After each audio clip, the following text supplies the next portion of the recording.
Evening. How are we? All right. Good to see you all. Well, no one here yet. No one here yet. We'll just talk amongst ourselves for a bit, mate. That's all right till they get here.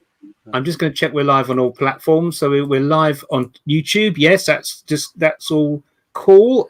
We are live on. I don't know. Am I live on Twitter?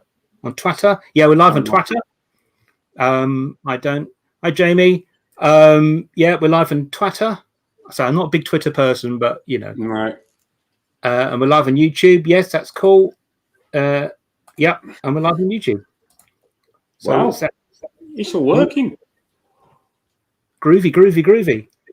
So I can log out of that. So, how are we, everybody? For people tuning in, I usually keep the Facebook one open. That's where the main comments come on StreamYard anyway. But yeah. So today, few little bit of housekeeping rules. Rules? No, housekeeping bits. Are you going to lay down rules? No. We'll wait for everyone else. But Gabs is suggesting we do create a Facebook group for this, which I think is a good idea. I'll offshoot it from my page. It sort of saves mucking about, so then people can sort of update from there. I think it'd be a good idea. We've also got the email as well. I've had a couple of emails come through already about EVP, which I need to respond to actually, which is a bit bad of me, which is really nice. Ticker tape, where's ticker tape? I'm getting feedback. Are you? I thought I was getting a bit of feedback then. Oh, feedback, sir. Do you like your feedback, sir? Good evening, Andy Dalgleish. Hi. I'll join the can't say hi because I don't get a list. Not like posh Marq there that gets a list of who's watching. Yeah, I don't get that. It's weird because I wish there's a way I could sort of share the admin with you, but I'm gonna have to look into that because it doesn't seem right. No, I've invited you on as a guest. You see, that's what's cool. No, I don't mind, mate. I like the surprise when they come up and say hello down the right hand side there. So it's cool. Yeah. Good evening, gentlemen. Hello. Hi, Andy. I can see you now. Hi, Jamie. Hi, Jamie. Nigel Sadler. It's started at 7 p.m. That's better. Now I can see it. Disappear, Nigel. What's this all about, sir? So yeah, we'll get that sort of sorted out. Oh yes. So I'm going to go back and forth from YouTube. I've got my desktop here, where I do my editing on the internet, and I've got my laptop, my crappy little laptop, which is actually only about 3 years old, but it's cheap and cheerful and it does the job. I'll be looking at the comments and everything. So yes, because today, especially with what's been going on this week, we are going to be talking about UAPs, unidentified aerial phenomena, UFOs, unidentified flying objects, which is sort of the old phrase that people use. I mean, yin and yang, whatever. I like UAP. They're trying to move away from it, and I think the stigma that's attached to UFO, it's like they're not aliens anymore. They're extraterrestrial biological entities. So I think that's the sum total of the acronyms we need to know. Oh, apart from BS, that will figure a lot in our discussion. But yeah, that pretty much covers it. Yeah, the BS, of course. Yes. Yeah. I was going to have some photos. I've got a lot of photos on the internet about, the Phoenix Lights, Roswell, all those sort of playing. But there's no way you can play. You can play in video. You can't play in images. I don't understand why you can't. You can do a video. You can't do an image. It's a shame. Yeah. I mean, there's a few things that a few images from what we're going to talk about tonight that are quite interesting. There was a sound recording on one of them, which we'll do on another show if that's. Yeah, we can do a sound. If I do it as a video file, I can easily adjust it as a video file. That's no problem. Yeah, it's quite interesting actually. So we'll look into that. And what basically Marq was saying about the report that was released this week. Didn't come as a big surprise, to be honest. I mean, I've read some of it. I've not read all of it yet, but there's no real big revelations. No, I mean, reading between the lines, they're not actually coming out and saying what they used to say, which is it was swamp gas or it was the light refracting off of Venus and hitting a. Oh, the old. That's been there for years, isn't it? The light refracting off Venus. Yeah, and making anybody that's interested in the subject, making them out to be tinfoil hat wearing nutters. At least the reporters said. I love your language. I love the use of your language. The report has basically said, yes, this is a legitimate phenomena. We're not saying that it's aliens. We don't know what it is. Out of 144 they looked at since 2011, they can come up with an explanation for one, a possible explanation, which I think they said was a deflating balloon. The rest, the other 143, they have got no clue what it is. They're not saying it's aliens, but they're not saying it's not at the same time. They're just saying that these craft that they have witnessed and filmed, etc., they have got no explanation for the flight characteristics, for the speed they're traveling, for the way they can maneuver, this, that, and the other, the shapes, that sort of stuff. And as far as they know, there is nothing on this planet that can actually fly like that. So it is a big step forward. I still think they're full of it. I still think they know exactly what's going on. But they're not going to tell us purely because I think they're going to have to come up with a bloody good explanation of why they've been lying for the past 70, 80 years. So yeah. And probably a lot, it probably goes beyond that, you know. I mean, I still don't always, if I say UAP, I don't straight away associate it with extraterrestrials. You know, it could be other explanations going on. But, I mean, Nigel said something good. Now, there are many individuals and private companies who can and are developing their own interplanetary space launch systems. Heaven knows what some of their wacky prototypes could be doing. Yeah. Yeah. It is a point. I mean, the guy that used to, his name escapes me at the moment. I should know this. I'm sorry I don't, but I should know this. The guy that used to run Lockheed Skunk Works, who developed him. Yeah. Him. Yeah. He developed the U-2 spy plane and the SR-71 Blackbird. He basically come out and said, you know, if you can imagine it, we can already do it. And I mean, read what you want into that one, but he's saying what we have actually been exposed to is a tip of the iceberg where we are at actually technologically. So I think it's a case of we don't even know what we don't know, which is a little bit worrying and scary. Yeah. Commercial quadrati. Yeah, my UFOs were way before drones. Painting light pictures and images in the sky that are possible. Oh, wow. There are many stunning display signals to view online. Okay. Yeah. Absolutely. You know, especially with lights, yeah, things like the Phoenix lights and things like that, you know, still unexplained to this day. But what we will do with Gaz is actually covering some of the big topics, you know, some of the big stories that are quite famous. We're going to look into tonight. We're going to look into 1, 2, 3, 4 of the more famous ones. Trying to look at them from a slightly more critical point of view. And then we're going to delve into a few really impressive ones, which I think you guys may or may not have heard of. They're a lot, you know, they're not as well known as these other cases, but far more impressive, as you will find out. So the plan tonight, I can't actually go into detail into these cases because one, like Roswell, for instance, is like a 10-hour show, easy. Yeah. If I went really down the rabbit hole into it, then we'd be here all night because there's so many reports from the time. There's so many reports since, people coming up now who aren't so frightened now and saying, well, this is what happened. X personnel off of these bases that are coming forward and saying, this is what I saw. So I've picked one particular witness that came forward a lot of years later, and the testimony of this guy is fairly impressive.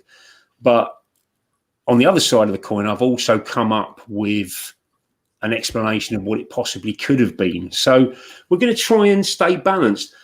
But with cases like the Phoenix Lights, for instance, how can you be balanced about that? That was very matter of fact. So many people saw it. Thousands of people witnessed this. So, yeah, I mean, Phoenix Lights were aerial phenomena in Phoenix, Arizona, which I went to a couple of years ago, amazing place. Back in 1997, I think it was. That's it, 97. Caught on multiple cameras, news feeds, everything. And it's still one of the most remarkable UAP topics. Well, I mean, if we can start with them, because that isn't as long, that one. It is what it is, that case, really. I've got loads of notes. You guys will have to bear with me because I'm not so clever these days with dates, times, etc.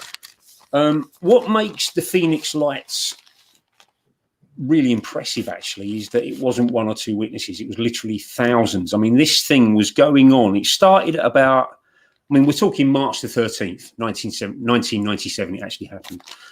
And this particular craft, the first sighting, I think, was about 7:30 in the evening, and this went on till about 10:30. And it happened over a 300-mile track from north to sort of south, southwest kind of thing. And it flew over Phoenix, Arizona, which is a pretty massive city. And everybody saw it. Now, we're not talking about a few lights in the sky. We're talking about a craft that could be seen. It was a triangular shaped craft. It's actually like a huge letter V in the sky with 5 white lights underneath it. And some reports say there was a red one trailing it as well. And as I say, lots of people saw it. Where are we? Yeah, they estimated from the reports that it was roughly the size of 2 football pitches. Yeah. And it was completely silent. Now, what you're going to say is, how can you see a craft at night that size? Well, if you go out there even on the darkest night, you would be able to see something silhouetted against the sky. It would block, people are saying, no, it blocked stars out, so we could get a gauge on what it looked like. There was a certain amount of light pollution, especially over Phoenix, so you're going to see anything. And you've also got the depth of field problem. You don't know how high something is, which is how, with my UAP experiences, I can't just say how high they were. That's right, but the estimation is that it was quite low, made no sound at all, and it was actually going for that length of time that it was being broadcast on the local TV stations why it was happening. You know, after the event, the governor of Phoenix, or governor of Arizona, actually made fun of it. And, I saw that. If you turn that into YouTube, guys, it's a little bit embarrassing, actually. It is. He did a press conference and he got a guy dressed up as an alien and made a bit of fun of it. But when he changed his tune, though, unofficially changed his tune many years later. Once his term was up, he said, "Yeah, I went out and I saw it, and I was up near a kid's playground and I actually saw it come over." And I think Kurt Russell actually saw it. He was flying into Phoenix at the time. Yes, he saw it. He mentioned it recently on Jimmy Kimmel, I think it was. Yeah, but there is footage online. There isn't a lot of footage, as far as I know, of the actual craft, this V-shaped craft that was seen. The footage you will see is of a second sighting that I believe is an attempted cover-up, because the Air Force came out afterwards and said, yeah, we were flying A-10s, A-10 tank buster, the Warthogs, because there's a kind of a nearby Air Force base. And the footage that you'll see is like a semicircular row of lights in the sky, and they're like disappearing here and lighting up here, which in my mind is clearly an A-10 dropping flares, trying to make it look like the semicircular shaped craft, but at the same time debunking it. You know what I mean? They're saying, yeah, it looked a bit like a craft, but it was just the way we was dropping flares. But when people looked into it, the A-10s weren't flying at the time that this object was seen. It was after the event. These planes went up and started dropping flares. So the actual thing that was seen was nothing like what you will see on that particular video. So, yeah, that's a fairly interesting case, that one, just because of the multiple amount of witnesses that they were. They've never come up with an explanation for it other than an A-10 dropping flares, and it clearly wasn't that. Yeah, exactly, Andy. Exactly. Yeah. They've acknowledged that they exist. They've acknowledged that we are seeing something. Something is clearly happening. So we are clearly seeing something that we are not used to seeing up there. And they are flying in ways that we're not used to seeing conventional aircraft fly. Whether that means that they're piloted by little green men, I don't know. We don't know. No, that's a problem, isn't it? You know, yeah, that one we don't know. We can only speculate what that was.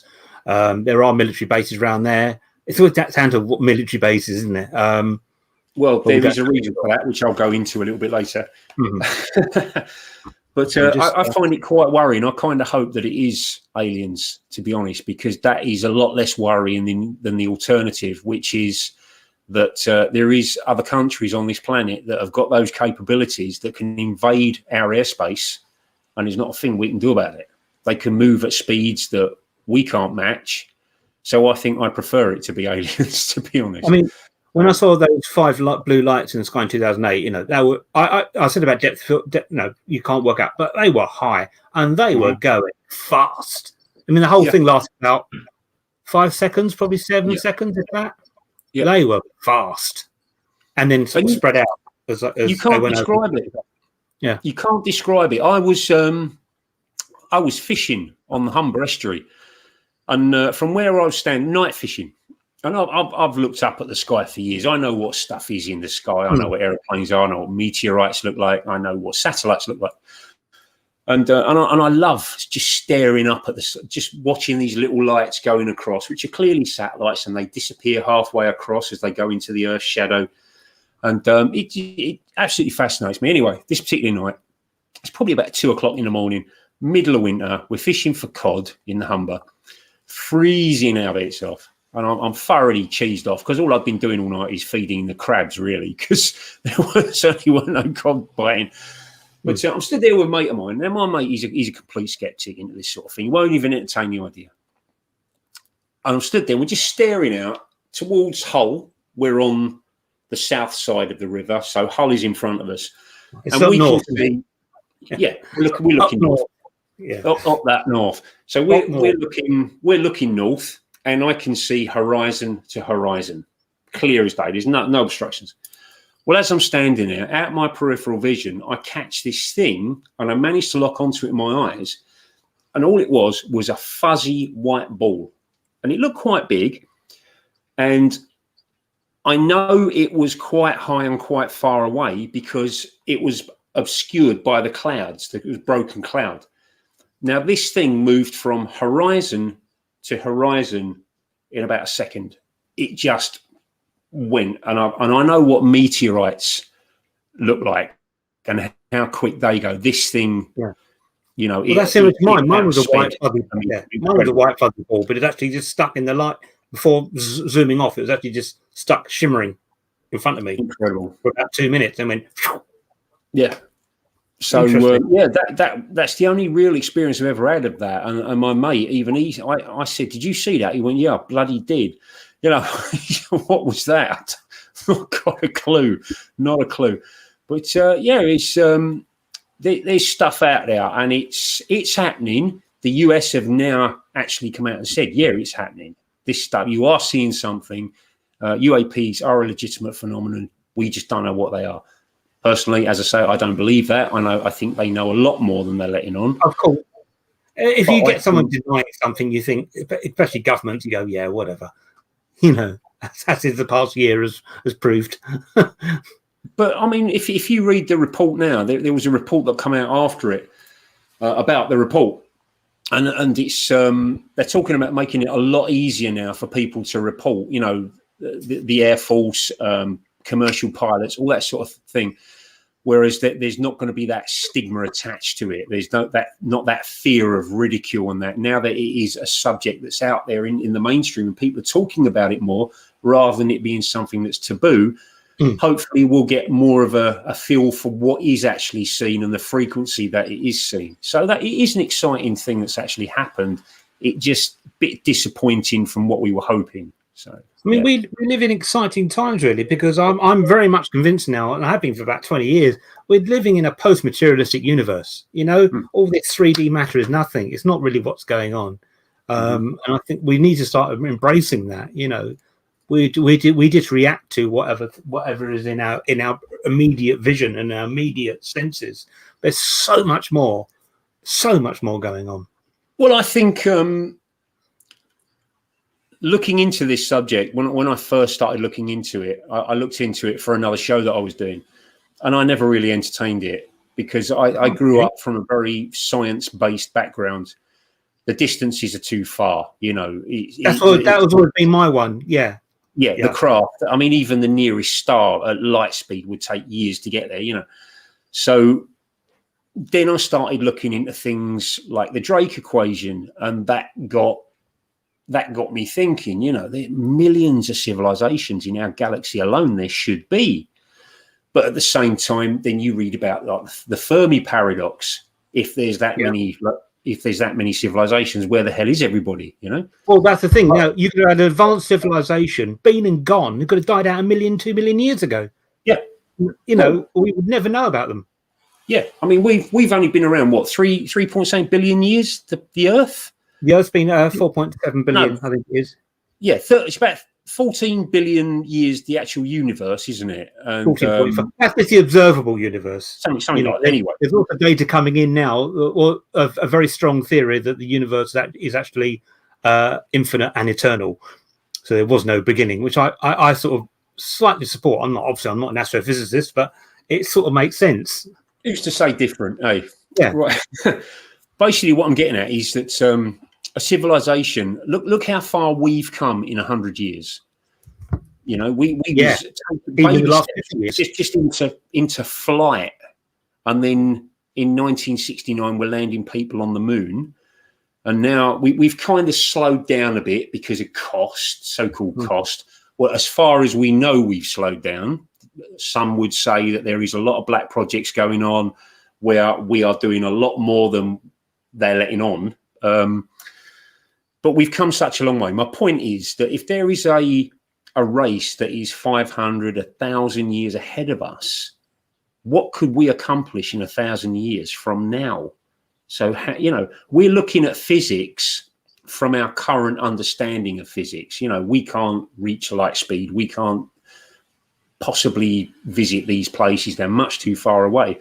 That's with our current understanding of physics. But if these people, these beings or whatever they are, have developed a way of warping space-time, and like I said, I think I said on another show, if you've got a point A and a point there, you've got to go from one to the other, rather than doing a straight line. If you can warp that space and bring those points closer together, it's an instantaneous trip. So if they figured out how to do that, or if they are interdimensional, that's another way of looking at it. Are they from this dimension? So who's to say? That's going into quantum theory. I mean, quantum theory is what, coming up to just 100 years old as a theory.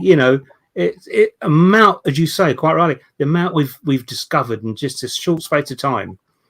The reports seem to be nothing much more than a money for more funding exercise. If they know what's in the sky, I already know you'd have fighter jets sent up every time a flock of bird flew up. Well, fighter jets do manoeuvres on this thing. Go down to Salisbury Plain in Wiltshire.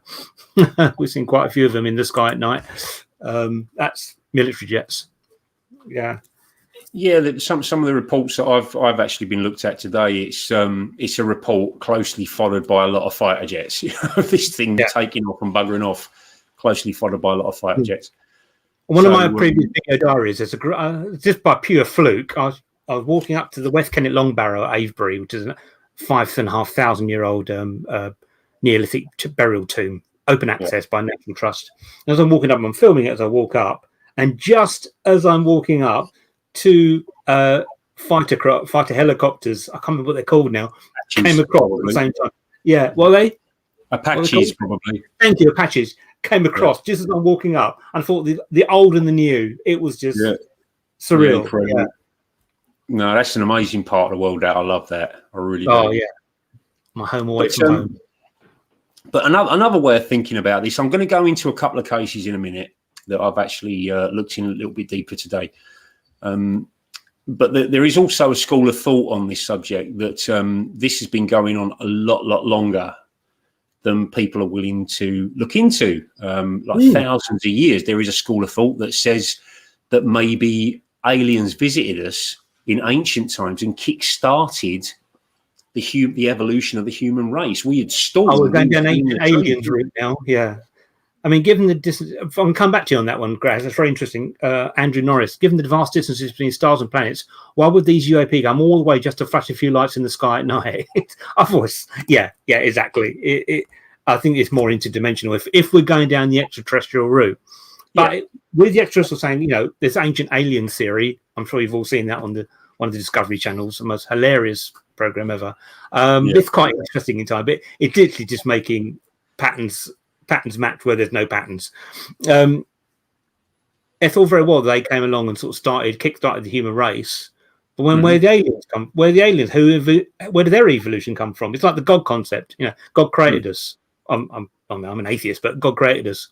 Well, where did God come from? You know, that's why I look at it. It's always a knock-on effect.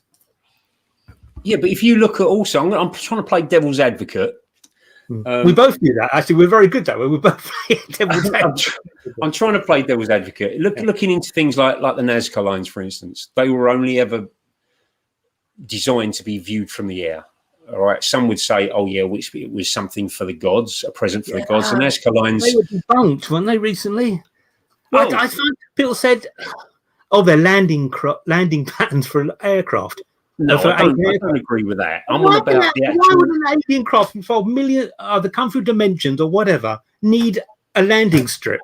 No, no, I don't agree with that interpretation at all. I'm talking about the giant insects that are on. You know, that's the things that were designed to be viewed from. That's the only way you can actually see them is from the air.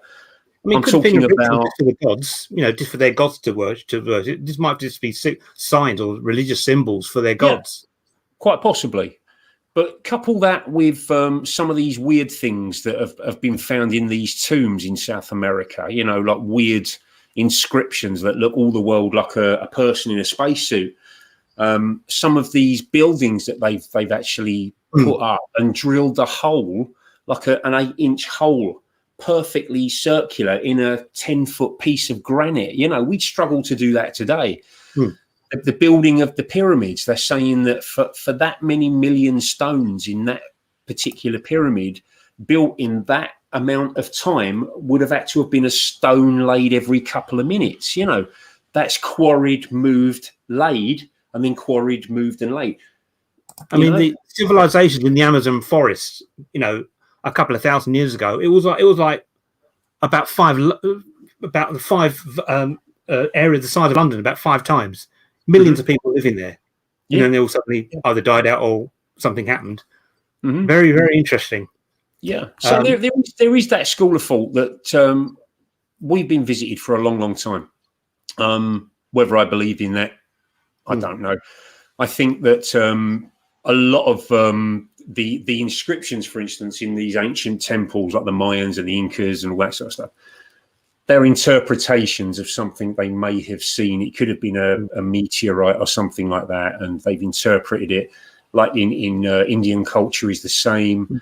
The Egyptian culture, there's weird hieroglyphics on some of the walls. One of them looks for all the world like a light bulb, you know, being powered by something. There's one of them looks like a helicopter. You know, I think they're interpretations of something that it's almost like what we call matrixing or pareidolia. We're trying to make something into a story, you know, something we recognize that may be nothing, you know. So yeah, there is that side of it. I mean, it's an interesting thing to look at if you guys want to look at it.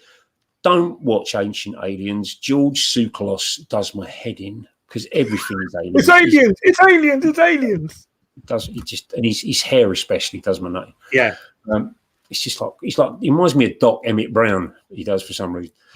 But no, look into it. But anyway, the actual UFO craze, if you want, the phenomena thing, didn't actually start until it was kind of Roswell. But I mean, before you go down that route, can I just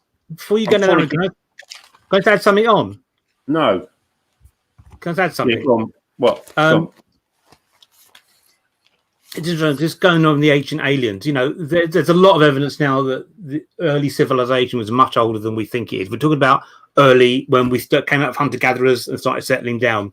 Göbekli Tepe, of course, over in Iraq, I think it is. That's like 10,000 years old BCE, which the great Graham Hancock, done some great work down there, and he's written so many books about it, where he challenges the archaeological record and archaeologists' theories to say no. Well, you've got the Baghdad battery, haven't you?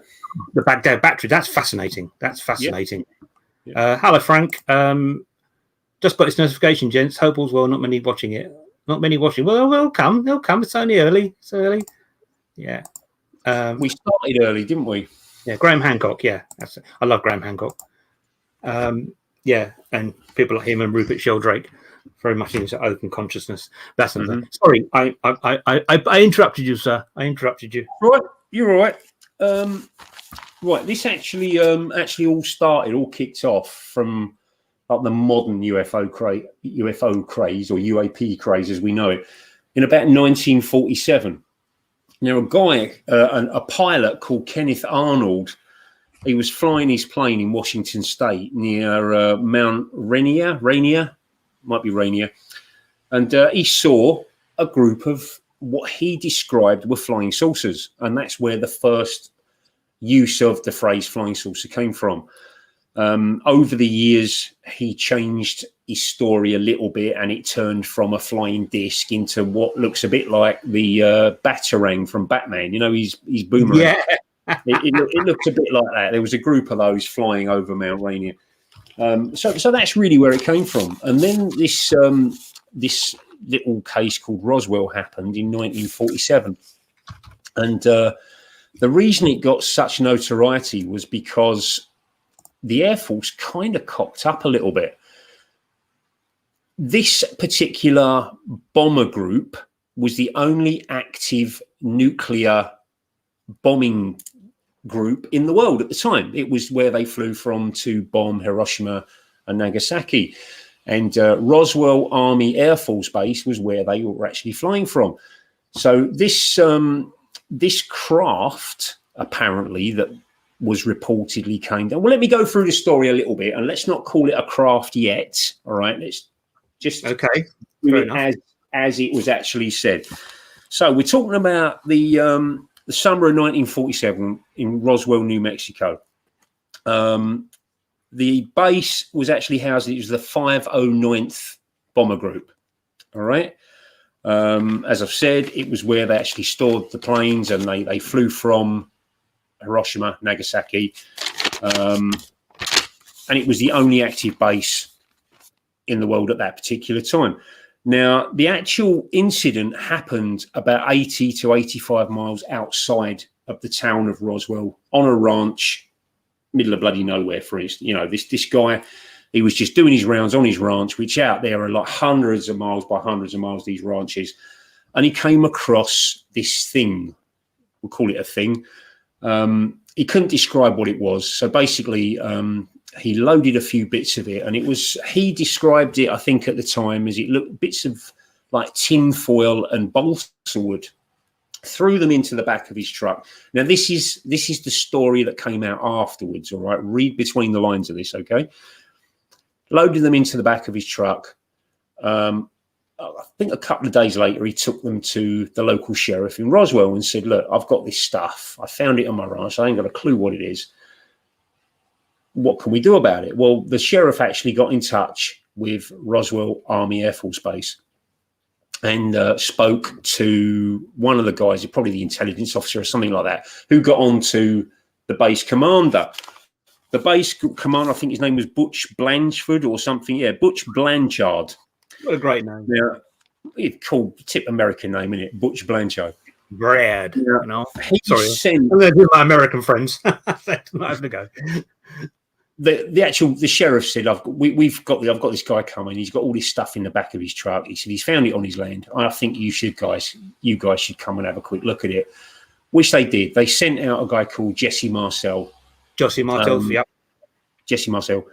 He actually went to the sheriff's department, looked at the stuff, and then went out with the rancher and the sheriff out to the ranch and picked up a load of the other debris. Okay.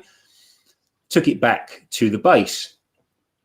Now, I want to get this bit right because the timeline of this is a bit back and forth. So it's a little bit confusing.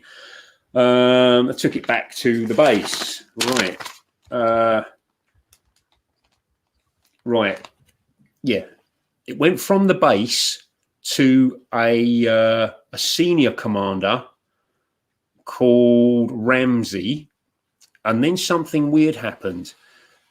Jesse Marcel and the intelligence officer at Roswell Army Air Force Base were talking to the local newspaper. Now, in Roswell, it was a tiny little town, but they had two newspapers, which was unheard of. One was a morning edition, one was an afternoon edition. So they were talking to this newspaper that was an afternoon edition, and they don't know exactly what the contents of that conversation were, but that evening, that newspaper ran an article, front page news, Roswell Army Air Force Base in possession of flying disc, blah, blah, blah, yeah? Which caused a massive sensation, not just locally, not just nationally, the whole world was in on it. You know, they were making a beeline for Roswell. They were inundated. The ranch was absolutely inundated with people trying to get in, trying to take photos. The Air Force Base was being mobbed, people phoning into the sheriff's office, all that sort of stuff. And then the following day, it was retracted by the other newspaper in their morning edition, saying Army debunks this flying disc thing.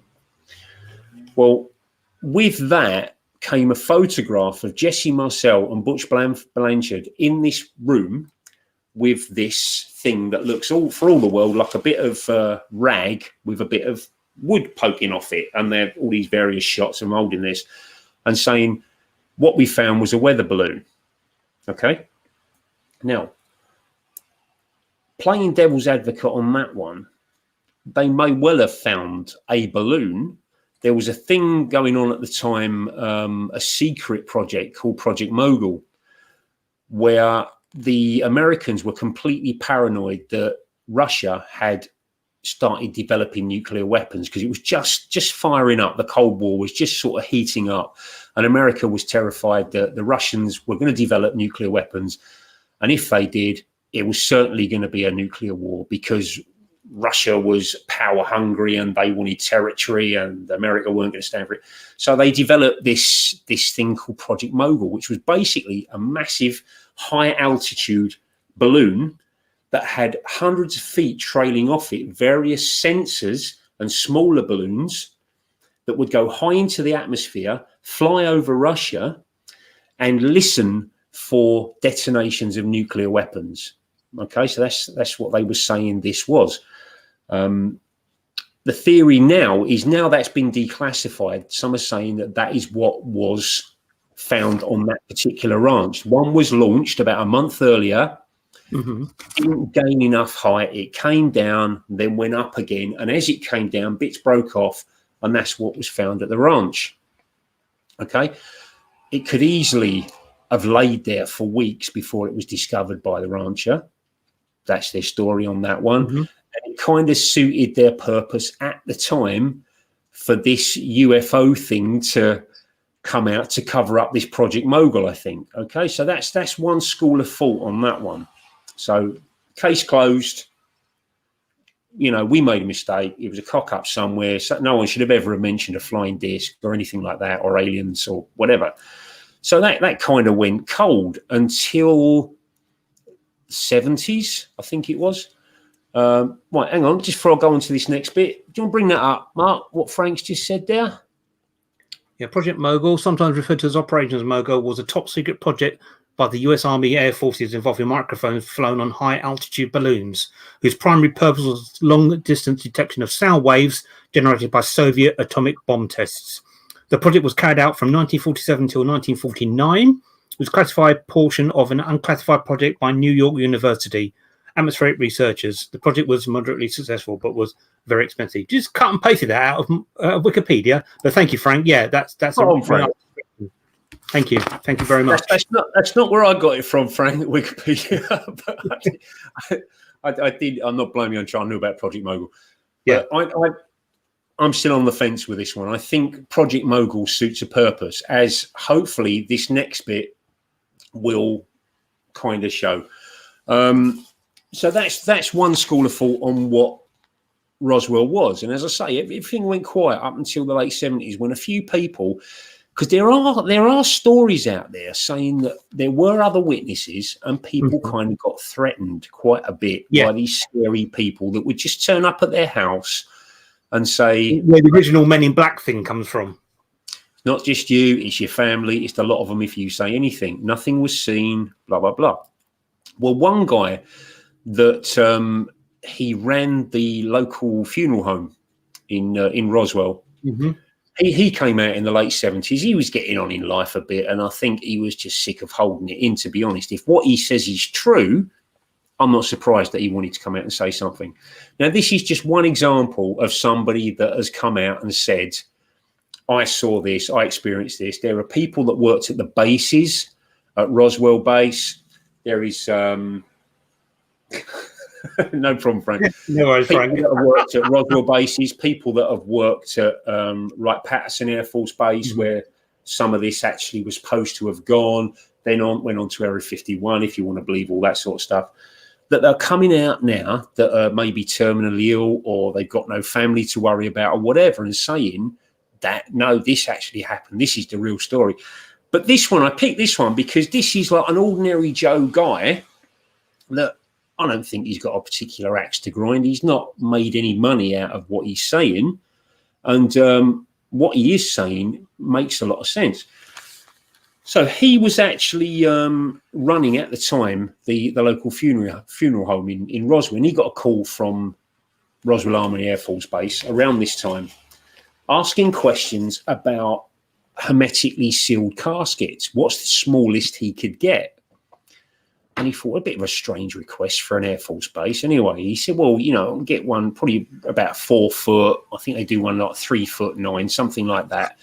I'd have to do some checking. Would you like to phone back, or I'll phone you back? And the guy said, well, no, I'll phone back and you see if you can get them. Well, he phoned back 45 minutes later.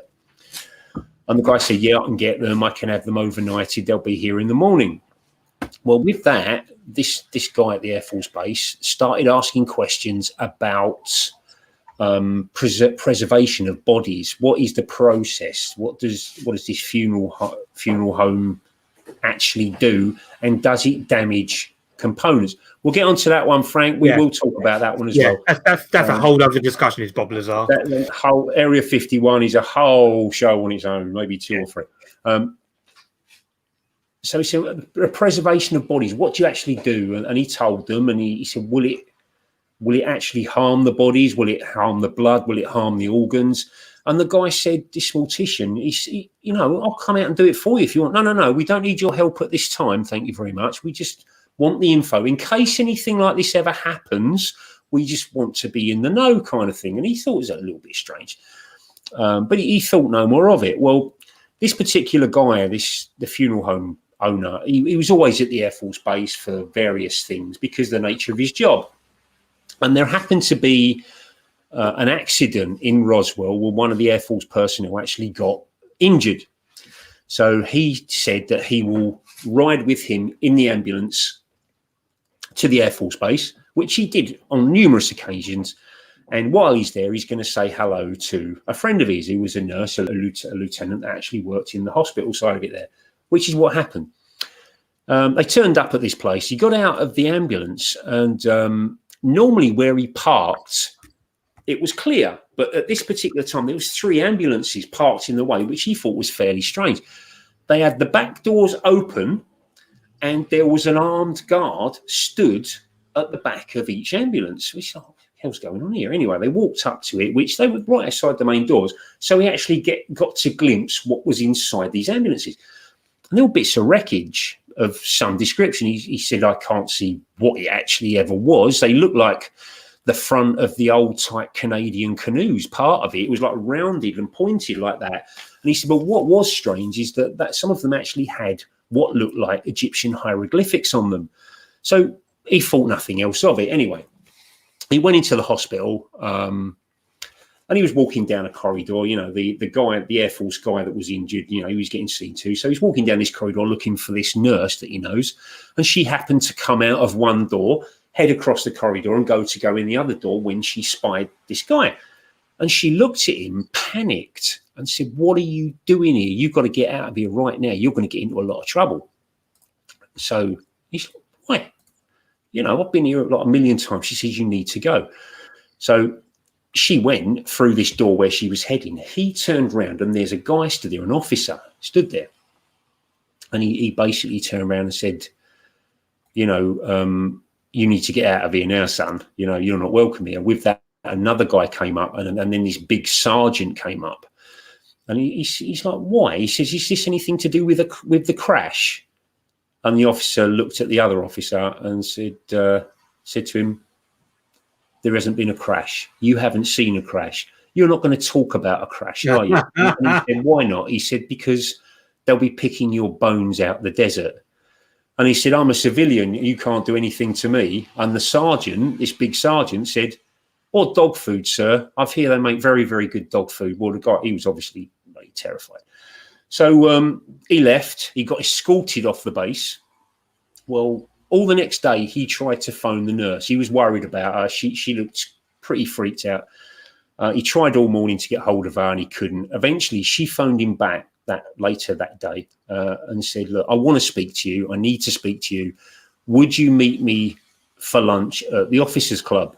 Which he was a member of the Officers Club. The nature of his work, he had membership to that specific Officers Club, and he could come and go as he wanted. So he turned up at the arranged date and time, and he met with the nurse, and they had a very light lunch, it's described as. And the nurse was distraught throughout the whole meeting. He couldn't get a lot of sense out of her. And she pulled out a notebook out of her purse. She didn't touch her dinner, didn't eat all the time they were sat there. She pulled out this piece of paper with drawings on it. And they were drawings of arms and legs and faces. Mm-hmm. And she said there was a crash out at the ranch. They did recover a ship. They recovered 3 bodies. 2 of them were mutilated beyond recognition. The third one looks like it made it out of the craft under its own steam and then died. They were black.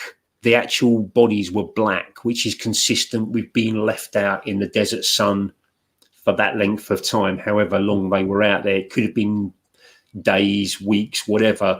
She said 2 of the bodies looked like they'd been had a go at by predators, but the third one was pretty intact. She described it as having no ears as such, big head, no ears as such, just holes, tiny little lobes, very, very thin lips, no teeth, gums almost like hard leather, little holes where a nose would be, big eyes. She couldn't tell what the eyes would have looked like because it had been out in the desert and they were sunk back into the skull, which incidentally wasn't made of bone. It was made of some kind of cartilage, which she likened to a newborn baby's skull when it hasn't fused and the plates can cross over. Shit, it was like that. Very, very thin, fragile bones on it and almost see-through skin. Well, the guy, the mortician, he just sat there. He was absolutely dumbfounded by what he was hearing. Anyway, she was, as I say, distraught, and we keep freezing. Hopefully not, Frank. That seems to be all right on YouTube and Facebook. Yeah, no, we're all right. It must be you, Frank. I'll be included. Is it a northern thing? Anyway, this meeting ended. They went their separate ways, and he was worried about the nurse all that day.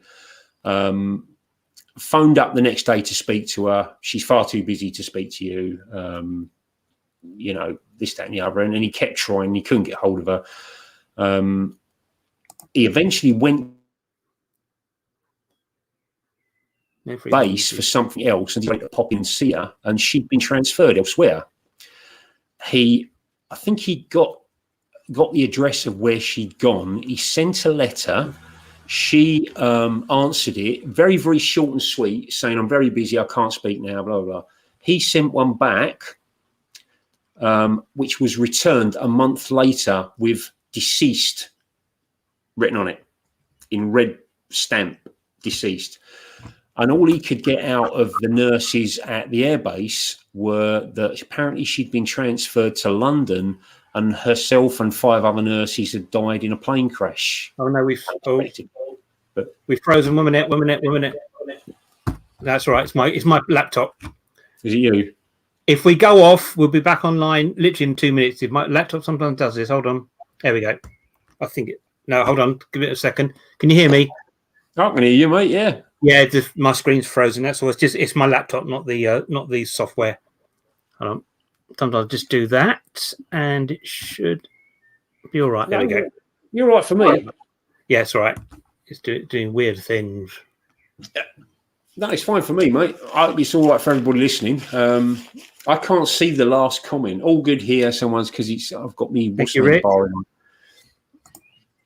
Thank you, Andrew. All is good here. Thank you, Andrew, in Croatia. Yeah, right. Cool. Me and Andrew actually went to the same school, but we didn't know each other then. Yes, we went a couple of years apart. Wicked. But yeah, that nurse was never seen or heard from again. No, I did not know that. I did not know about that. That's interesting. A bit of a weird one. So there's all these little subplots to the Roswell incident. All these there's so many branches, isn't there? Yeah. So yeah, just look into it, or we'll do a show at some point where we'll look a little bit more into it. But if you want to read the official report, the Roswell report, which was actually demanded by Congress to actually do a report on this thing, it is literally like a phone book. It is, and it basically says, I think it's more than the 9/11 inquiry as a document. Pretty much, yeah. And it's basically them saying that it was Project Mogul. But there's a lot of people come forward since. I don't know if they are craving fame and fortune or what, I don't know.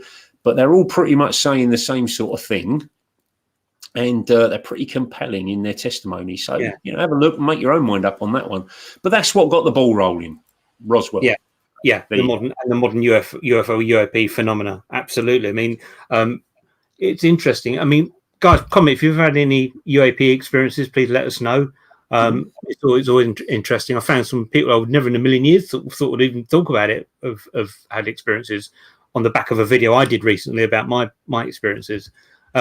But yeah, the Roswell one, I've got a few skeptical questions about the whole thing, but I'm generally with Gary here. You know, it's a fascinating story, which really, I say, kick-started. Although in the Second World War, Fugazis, Japanese aircraft seeing a lot of things. That's where the name Fugazi comes from. I don't remember what that means actually. Fugazi, Foo Fighters as well. Foo Fighters.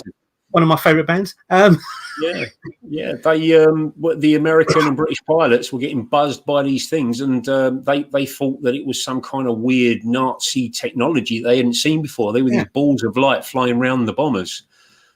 Plane crash. Can you confirm a plane around that time? The one of which that nurse allegedly died. I haven't looked into it. I only found that side of it today, Andrew.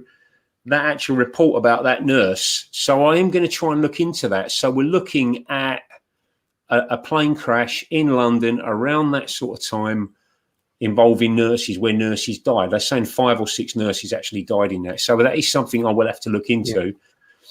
But I wouldn't be surprised if I don't find anything on that one. Yeah. If you know what I mean. Do you believe aliens control him? I don't know. It's just one of those. David Icke. I mean, I believe in it. Not a question of believing aliens. I think that's more of a scientific question. I mean, as Gaz was saying at the beginning, there's the Drake equation. The chances of us being alone in the universe. And I always say to people, here's my take on: do aliens exist out there? The very fact that we are here says yes. The very fact that humans exist and millions of other species on this planet exist, there's a lot of theory that life is actually very prominent in our universe. So yeah, the very fact that we're here, although we could be, there's all the other theory I think I said before about the rare earth theory, where if we didn't have Jupiter there, deflecting asteroids in the early years of our formation of our solar system, we wouldn't be here. That played a major part in the evolution of life on this planet. So there is the rare earth hypothesis as well. But I mean, we looking into what we consider life is, Mark. I mean, just the slightest microbe on our planet would be fantastic news. I mean, we've looked at what it takes, what the conditions are needed to propagate life on a planet. And we have found all the ingredients for life in the tails of comets. Now, why is that important? Because comets crash into planets, space bodies all the time. So is that they're saying that's how life on this planet got kickstarted. There was a period in the Earth's history called the Great Bombardment, where we were absolutely getting hammered by comets. Some say that's where all the Earth's water comes from, all these comets. And these comets had the building blocks for life amongst them, the complex amino acids and carbons and all that kind of stuff that is needed for life to exist.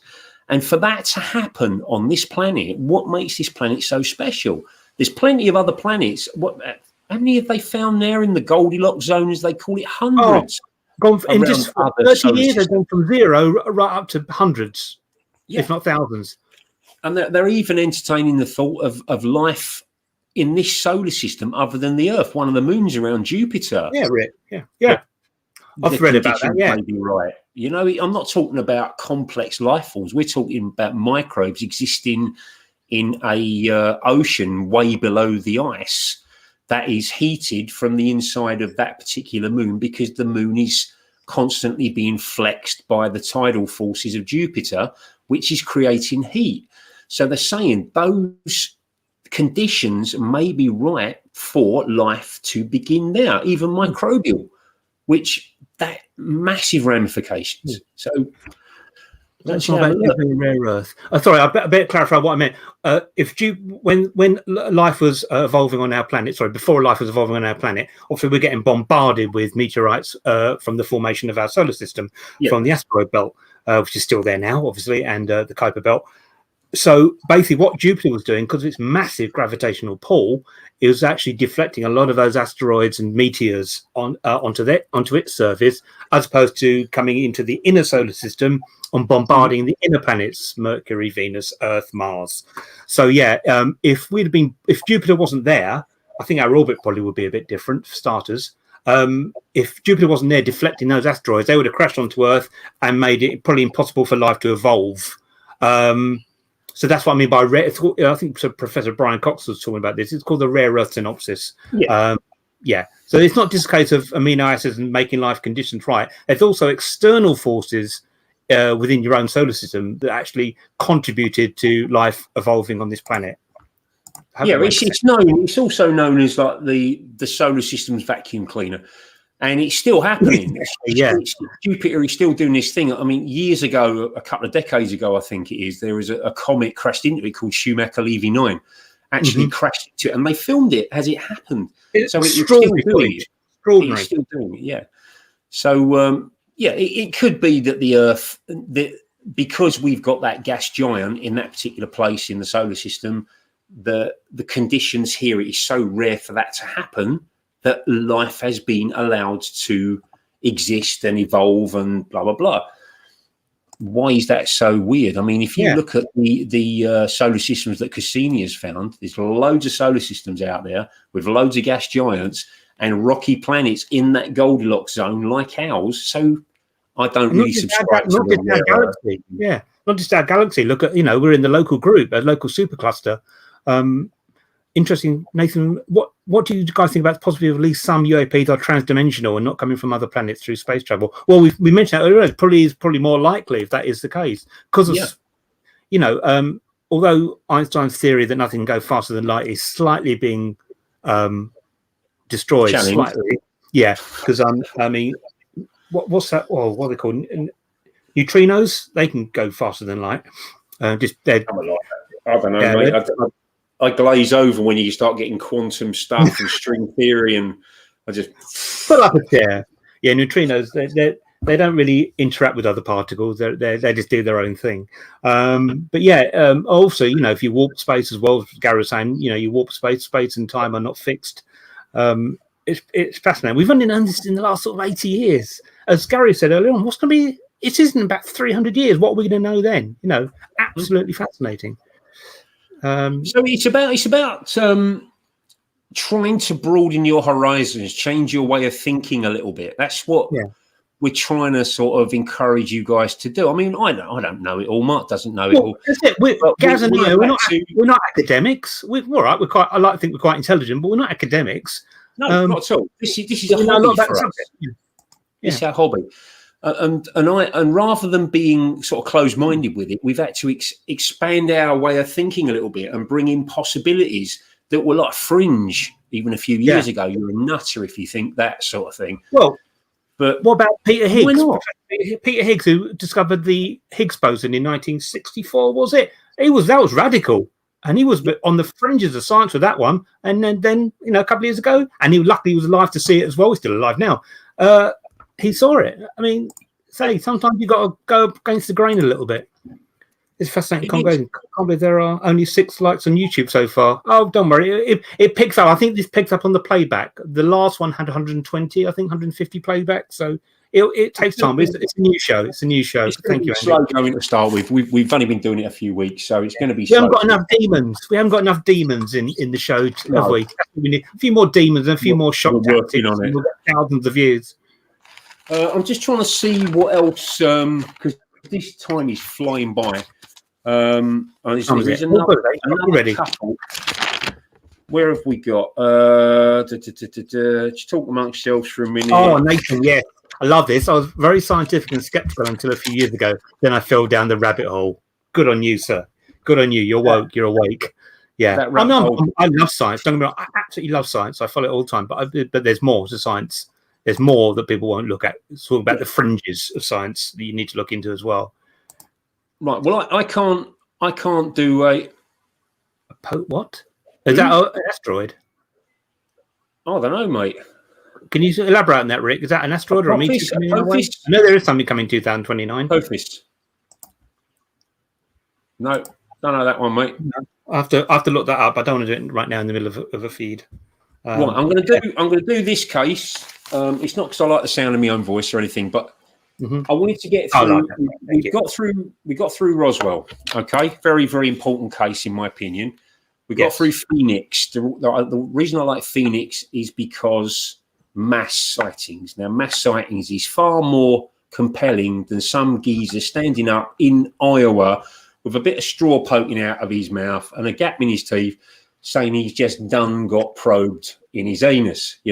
So I prefer these mass sightings, which I mean, one thing we're not going down in this conversation, hopefully Gaz will bear with. We're not going down to abductions and all that kind of thing. We might do that in another show. I mean, I've looked the famous Betty and Barney Miller case from 1961. Hill. It's an interesting one, but Hill. Is it Hill? Oh, sorry, not Miller. Hill. Yeah. Very, very. Do your research, English. Come on. No. I've read a lot into that.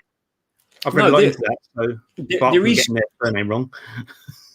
Well, they had lost time. That's what they couldn't figure out. They lost a lot of hours.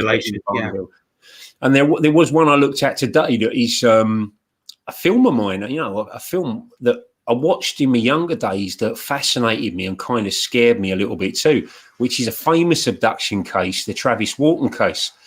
And I'll tell you, let me just. Before you go, sorry, I'll let you go on.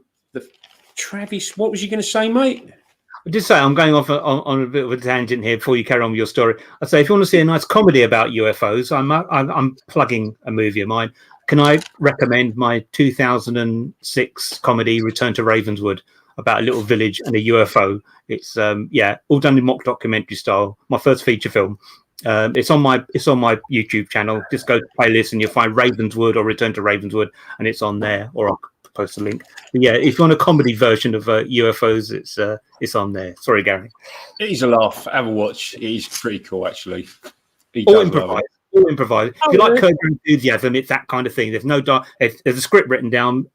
But no dialogue written down. It's all improvised on the set. Makes it more natural and realistic and hilarious, I think, some of the things that people came out with. But thank you. Sorry, mate. Yeah. So Rick was just saying it's a large asteroid. Right. Okay. One to look out for then. That's it out.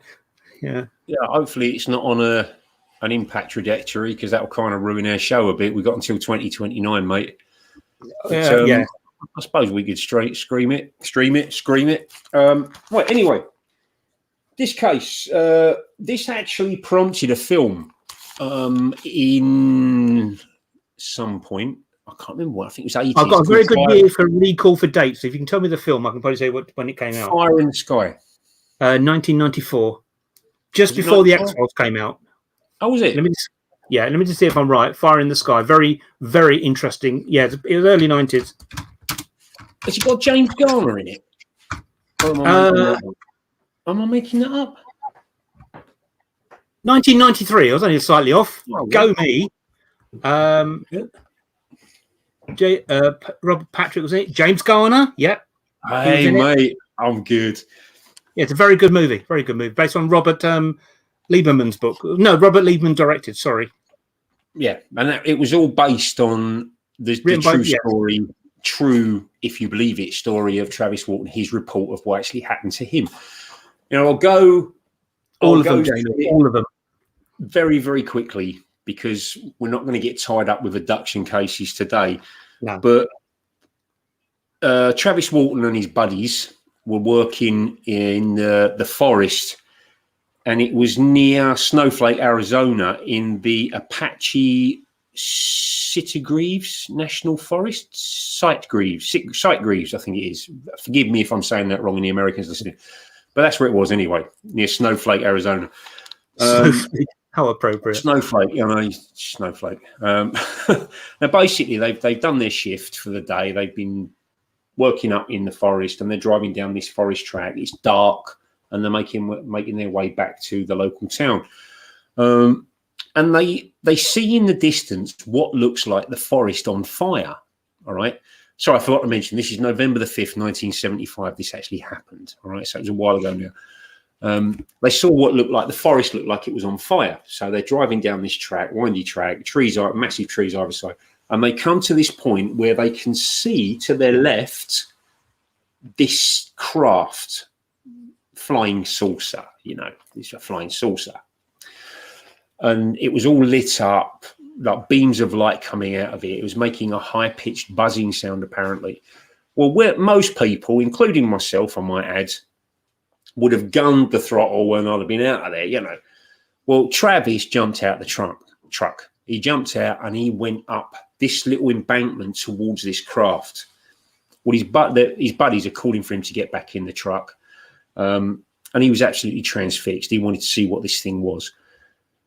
Well, they reported that they saw a beam of light come out of this craft, knock Travis to the ground, and that was it. They panicked. They were off. Bang. You know, they thought this thing had killed him. So they drove at speed down this track to the local town, and they reported it to the sheriff. You know, this happened, and everyone thought they were nutters. The police thought that they'd murdered Travis and concocted this story. And they even made them take polygraph tests, which they passed, strangely enough. Okay. The skeptics will say that polygraphs are not reliable. You know, they can't be immediate evidence. Not in this day and age. No. But all of them passed this polygraph, and they were very, very convincing in their story. Well, Travis turned up 5 days and 6 hours later.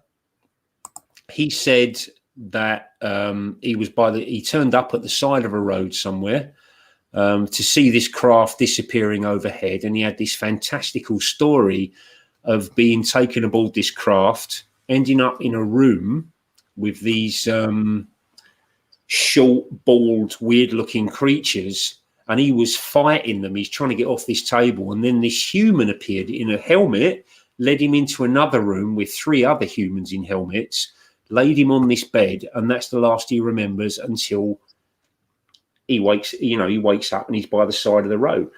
So the skeptic in me is trying to think, where did he go for 5 days and 6 hours? Do you know what I mean? We're talking a massive hunt. They actually instigated a hunt with helicopters, the police, the local National Guard. They were all out looking for him, and nothing could be found. And so you've got the story of the whole group of them seeing this UFO, including Travis. He corroborated the story when he came back. Yes, it was there. I saw a beam of light come down. That's all I remember after that.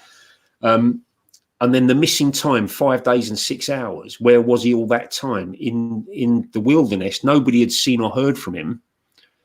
you know, and he did fantastical story about this happening, you know. So it's one of those. Have a look at the film. I'm sure you can stream it somewhere online. Yeah. Fire in the Sky. Yeah, it's really good. It's actually really good. It will have been Hollywooded up. Yeah. It will have been Hollywooded up and embellished a little bit. But have a look at the story and then compare it did that. It did influence Chris Carter when he was creating the X-Files. And Fascinating. there's also Communion. Communion is another great one with Christopher Walken. Very, very good film, Communion. And Contact as well. Contact's brilliant. Yeah, I love Contact. Jodie Foster, really good film. Great actor. Oh, what an actress she is. Yeah, it's great. I really love that movie. Based on Carl Sagan's novel. Yeah. Yeah, Carl Sagan was a bit of a... I've read some conflicting stuff about Carl Sagan. Now, when he was doing Cosmos... Cosmos. I'll always say Cosmos. Cosmos. Yeah, you know, I love that program. I was, you know, his voice, the way he told us, a bit like Brian Cox. You know, he just absolutely commands your attention, doesn't he? But he was kind of an advocate of UFOs until a little bird said that he started getting a few threats and saying, "Behave yourself," and then he was totally against the idea of visitation to this planet. I'm not aware of that. Yeah. So it's, you know, he started off a bit of an advocate and then went the other way. All right. I mean, can also recommend the new. Sorry, if you look at some of the old episodes of Cosmos, he kind of dumps on it quite a lot. You know, which surprised me. I thought he'd be a little more open to the idea of it, but. Where is it? Cosmos. That's the one. Yeah. DVD. Can also recommend the new series of Cosmos with the same producers with Neil deGrasse Tyson. Brilliant, absolutely brilliant. Might have to get that out and watch that again, actually. So. Yeah. But it's surprising. I get all my UFO information from the original best source ever for it is Jerry Anderson's UFO series from 1970. That's where I get my UFO info from. It's probably pretty nailed on, mate, actually. Yeah. Oh, the guy did Thunderbirds, yeah. But doing the research today, I came across a weird phenomena that I didn't even know about, and I live in the country where it happened. In 1977, there was this spate of sightings in Britain around schools, and there's a lot of them around sort of the north of England, North Wales, that sort of thing. And by multiple witnesses again, like 10 people, 20 people saw it. And weirdly, the teachers in each instance, because the kids go running in these were sort of aged 8 to 12, you know, and they're seeing these craft landing near these school buildings in broad daylight. You know, so it's another thing. Why are these craft, if they are aliens, big if they are aliens, why are they actually moving near schools and things like that? But the teachers all did the same thing. They took the kids to one side, separated them, and said, "Draw what you saw." Oh, you know, we want to see exactly what. So they all drew the same thing. The same thing. Yeah. What's this about? Nigel said we've only had tour for 2.5 million years, and I'm still waiting for water to come to my village, Nigel. I think it's about we've only had electricity for 150 years. We've only had metals for 2.5 years. That's quite a while. But it's interesting. Loved UFO and Jerry Anderson. Is the universe old enough to evolve a life form that could travel interstellar? Yeah. Well, 14 point. Well, you know, as I said earlier, 14 billion years old, but that's just the observable universe. That's a very important word, observable universe. It probably goes much further than that. And I say they're thinking now it could be eternal and infinite. You know, which goes into the religious aspect. If it's an infinite and eternal universe, where is the need for a God, a creator God? But that's a whole other subject. Thing is, you got to think, Nigel. You got to think outside that box and think. From our timeline, how long it's taken us to evolve, another species might evolve a lot quicker. They might have that brain matter that takes information and processes information a lot quicker to us, and that they can evolve a lot quicker than us. So if you look about 120 years ago, was it about 120 years ago we couldn't fly? We were just taken to the skies. Yeah, Nigel said that about 120 years ago we did first powered flight. About 1903 was it, or something like that? Something like that, wasn't it? And now look at us. Yeah. Why would they come and visit us? Why do we go to zoos, Nigel? Oh, good answer. Good answer. You know, same thing. You know, we're being studied, I think, and I think they are trying. Hitchhiker's Guide to the Galaxy reference there, Nigel.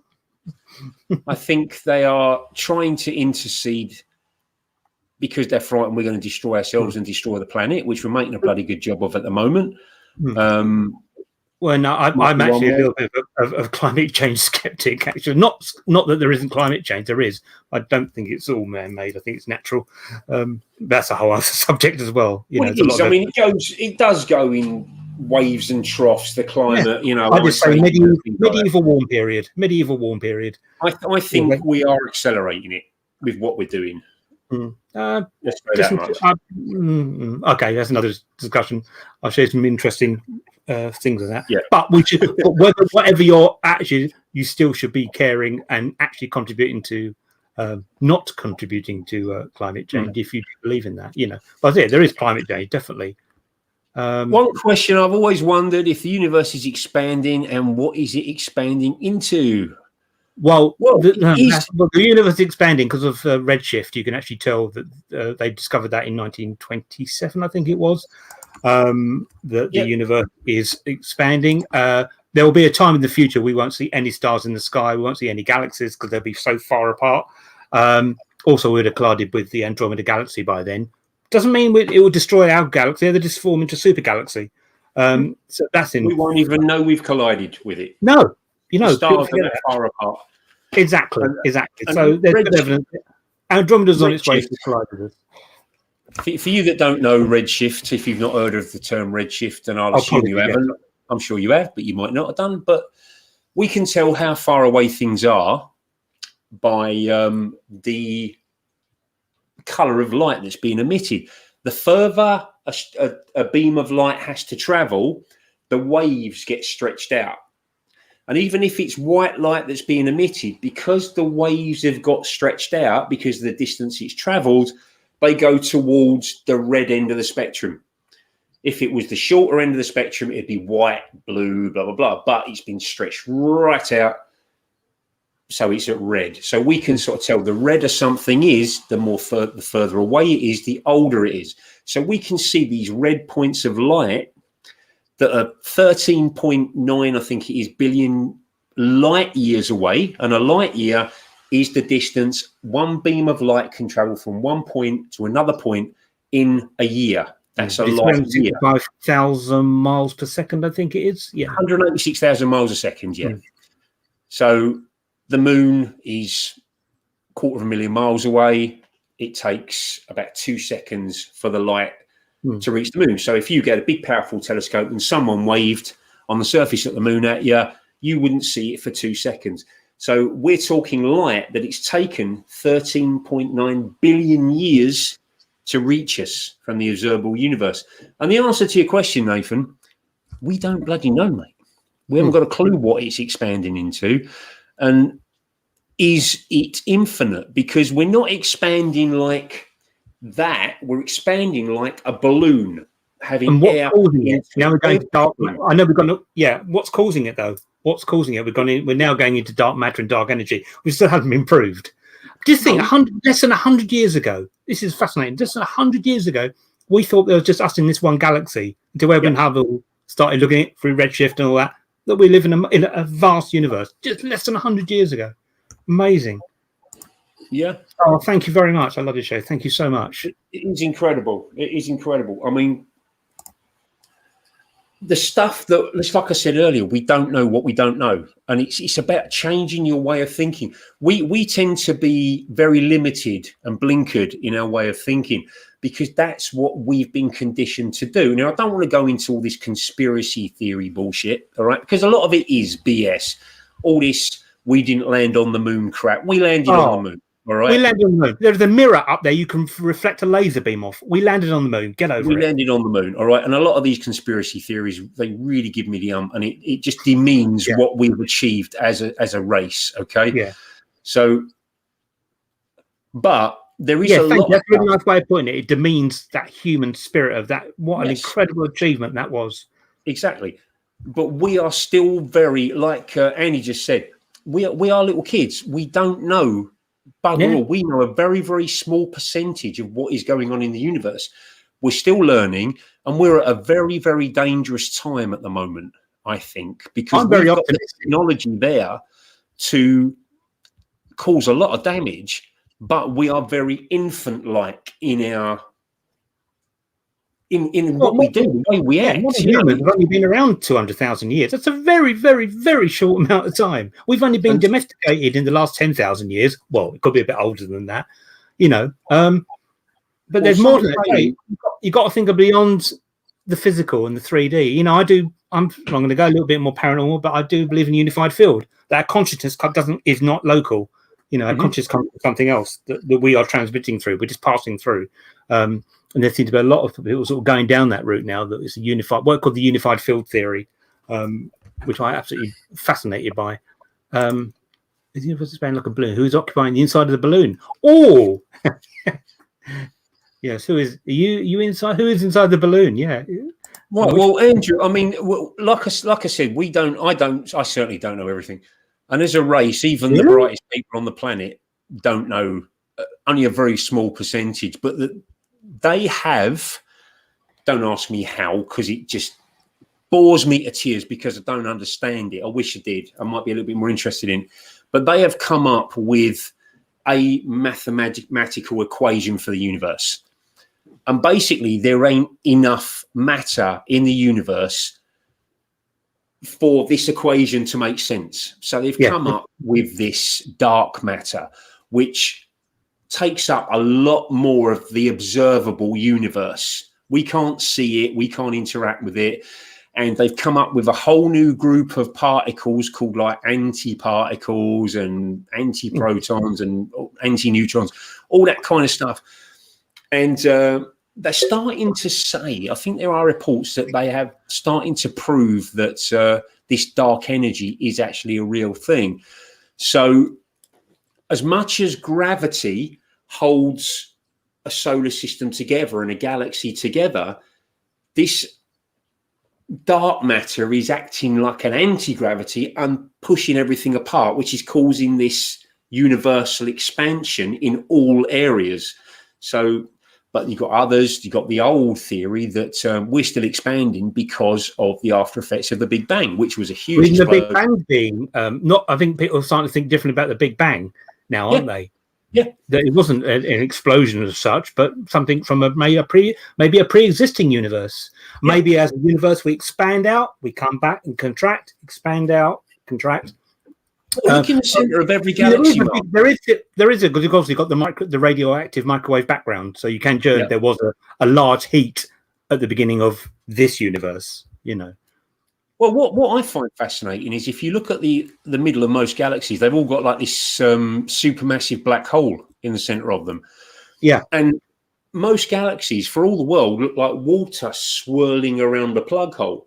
So is that the fate of our galaxy in the end? The galaxy is spinning, and it takes a hell of a lot of million of years to spin one revolution.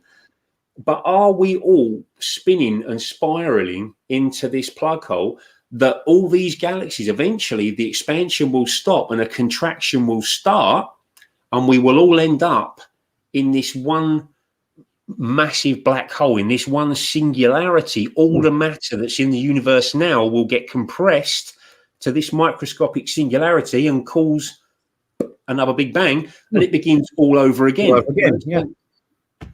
It's very I don't think there'll be a point in the far, far, far distant future. All hydrogen will be extinguished. So there'll be no more new stars being born. It'll just be black.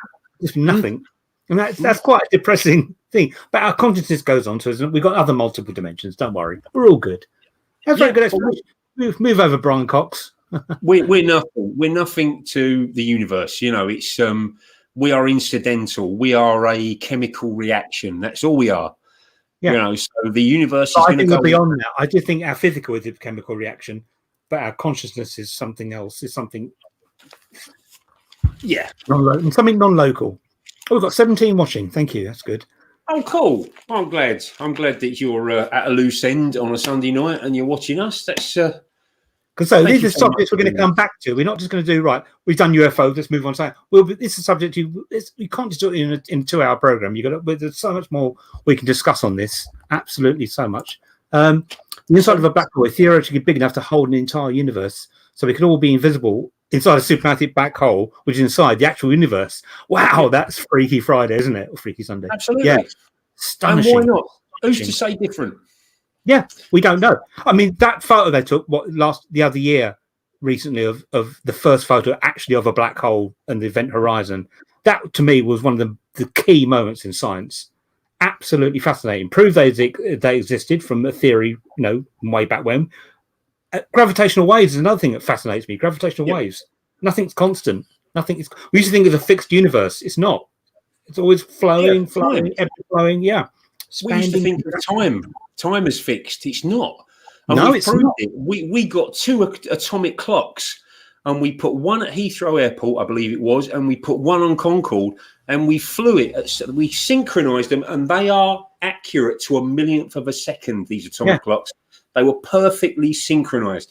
We put one on Concorde, flew it to New York and back, and then checked the synchronization of these clocks, and one was slightly slower than the other one, which proved Einstein's theory that the closer you get to the speed of light, the slower time goes. So in theory, I could travel to the nearest star and back at the speed of light. And when I got back, my sun would have caught up to my age. Interstellar is a good movie. They've got the science quite good on that. Actually.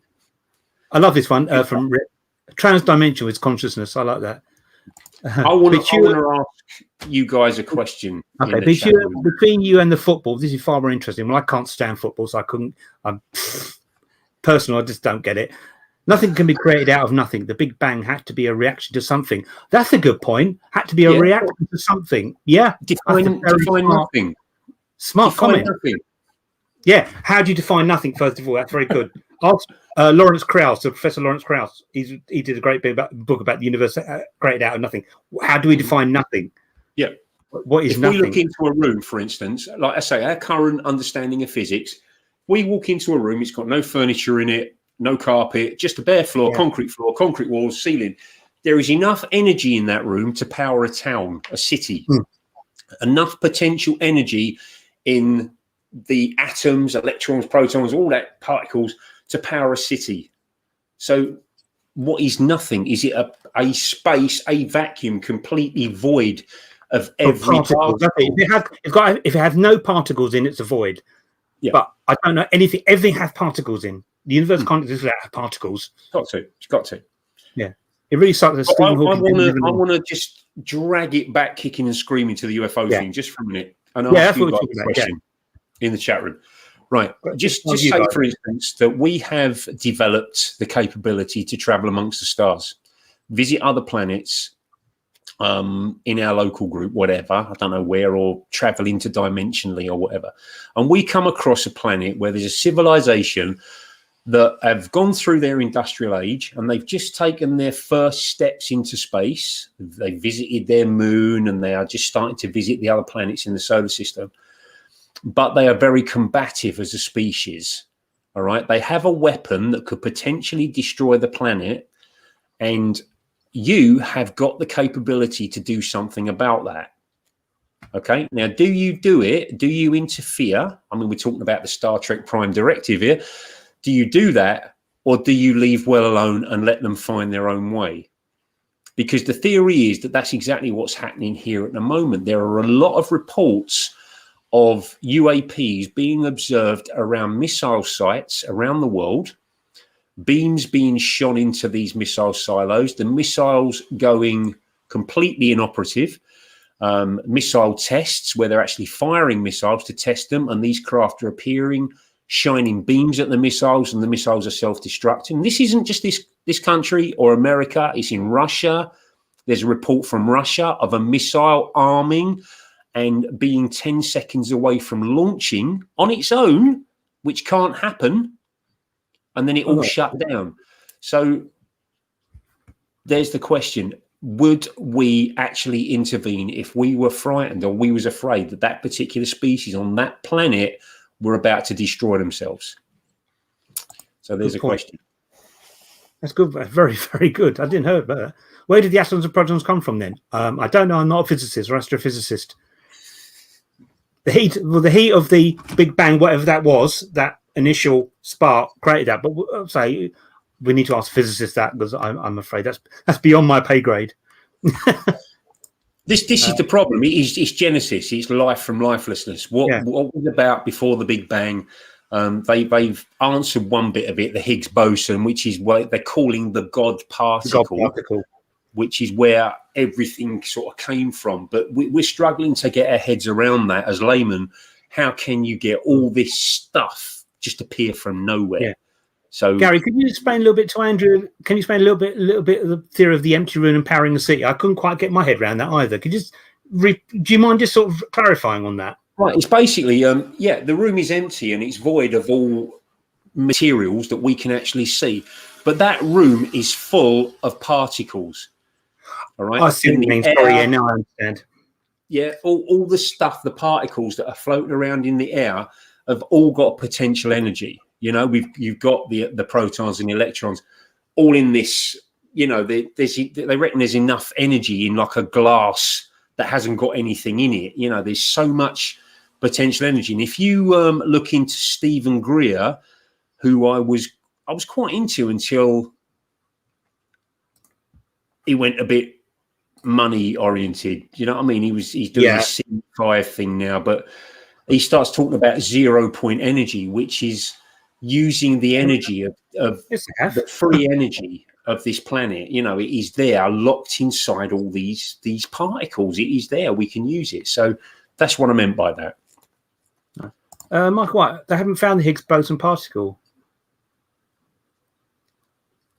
They did. Oh, I think they have. I think they discovered it. Well, that big announcement. Yeah, I think what Michael might be saying is that it was. Oh God, how do I word this? It was not definitive proof of the Higgs boson, but the evidence and from the CERN atom smasher was pretty much conclusive. I think that's what Michael might be saying. Sorry, Michael, please tell us if we're wrong there. Brilliant point, Gaz. I heard about those interventions too. Would I interfere? Probably. Dr. Stephen Greer, as we call him now. Yeah. I got interested when I first started watching Unacknowledged. I thought, this guy's got a bit of a point. Terrible sound mix. I'm watching it on Netflix. Terrible sound mix.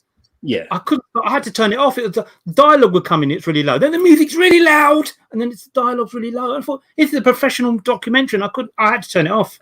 It was interesting what he was saying, but I think he's gone a bit greedy because all this CE5 crap, and I think he's let himself down a bit.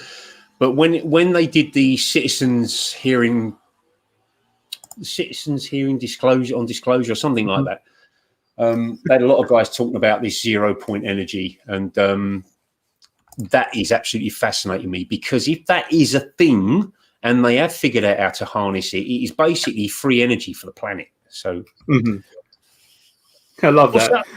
Wesley, the God particle, the Higgs boson, is a result of UFO intervention by the religion of Nibiru. Oh, Nibiru planet. Oh, Nibiru. Down that road. Our mate Pete sat next to Professor Higgs on a bus on Edinburgh just after the particle was discovered. Yeah. Very nice, mate. He's still around. He's 80, I think 90s, 92 or something like that. I'm so glad with these people who make these discoveries and they're still alive to see it when it's actually confirmed. You know. Yeah.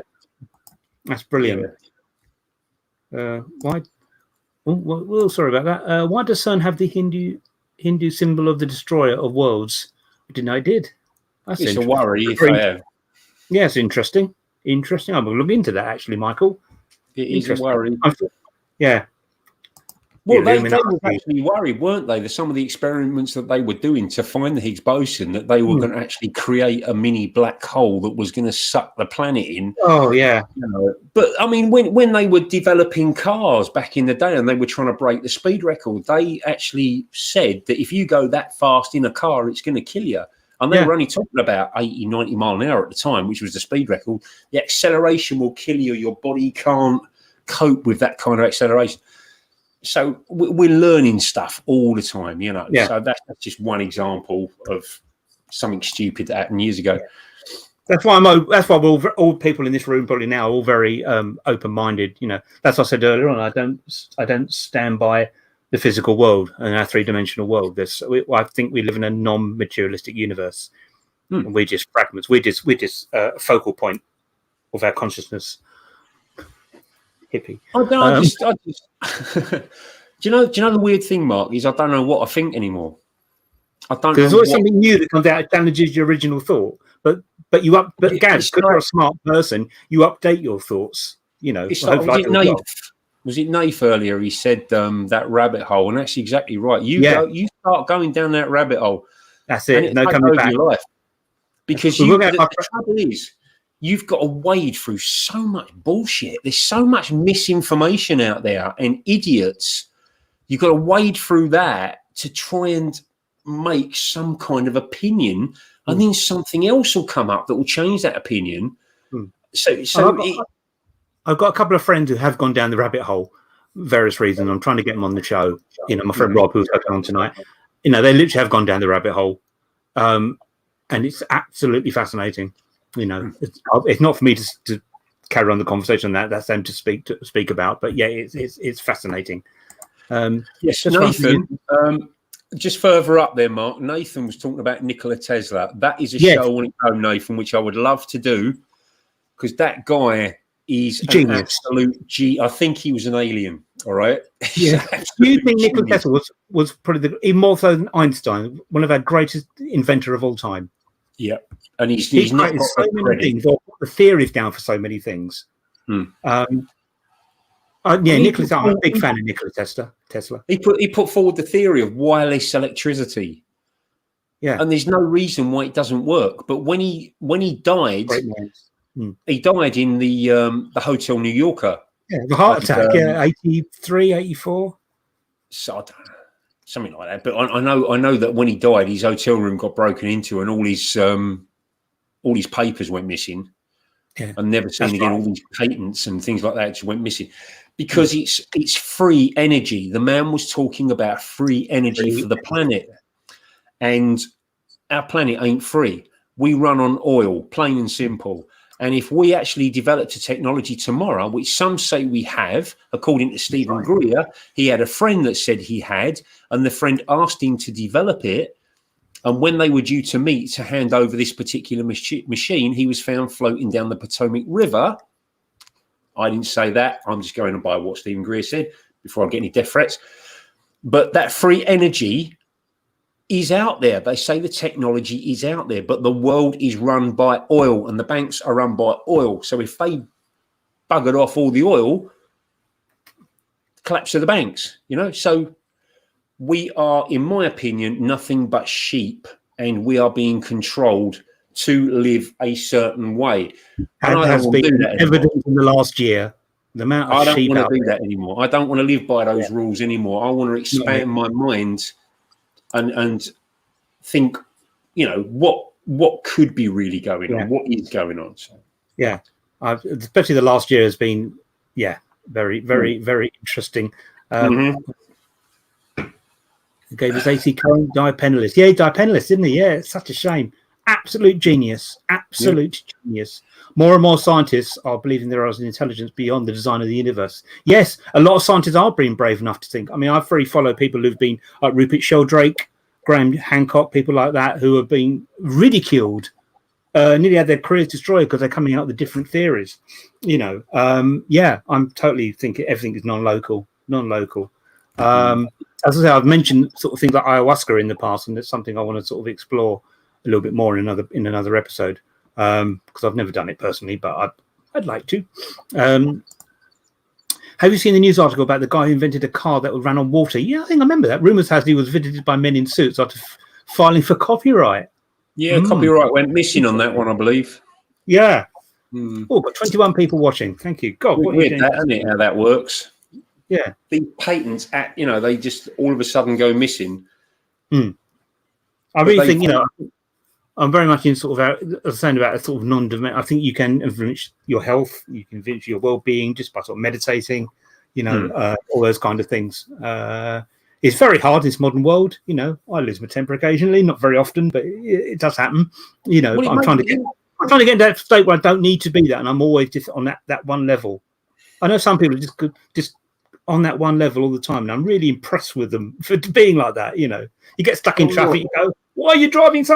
And you have a Barney. No, I'm angry, Mark. You are. You've got a lot of anger. Well, what's John Lydon say? Anger is an energy. I don't like anger. I personally don't like anger, but anger is an energy. I'm angry because I do research this quite a bit, and more and more it is pointing towards us being massively lied to. And I'm not just talking about being visited by things. We're being lied to about everything, and it is infuriating, the fact that we might have technology out there that is going to stop the destruction of this planet and stop poverty and all that, but we're not embracing it. We are that technology is being suppressed. So it is annoying. It does make me angry. That's great. Yeah, I totally agree with you. I think the great George Carlin said, the comedian, I love George Carlin, said, "The planet is absolutely fine. It's the humans that are," which I thought was great. Goes, "Bye, humans are going. See you later." Fiction novel.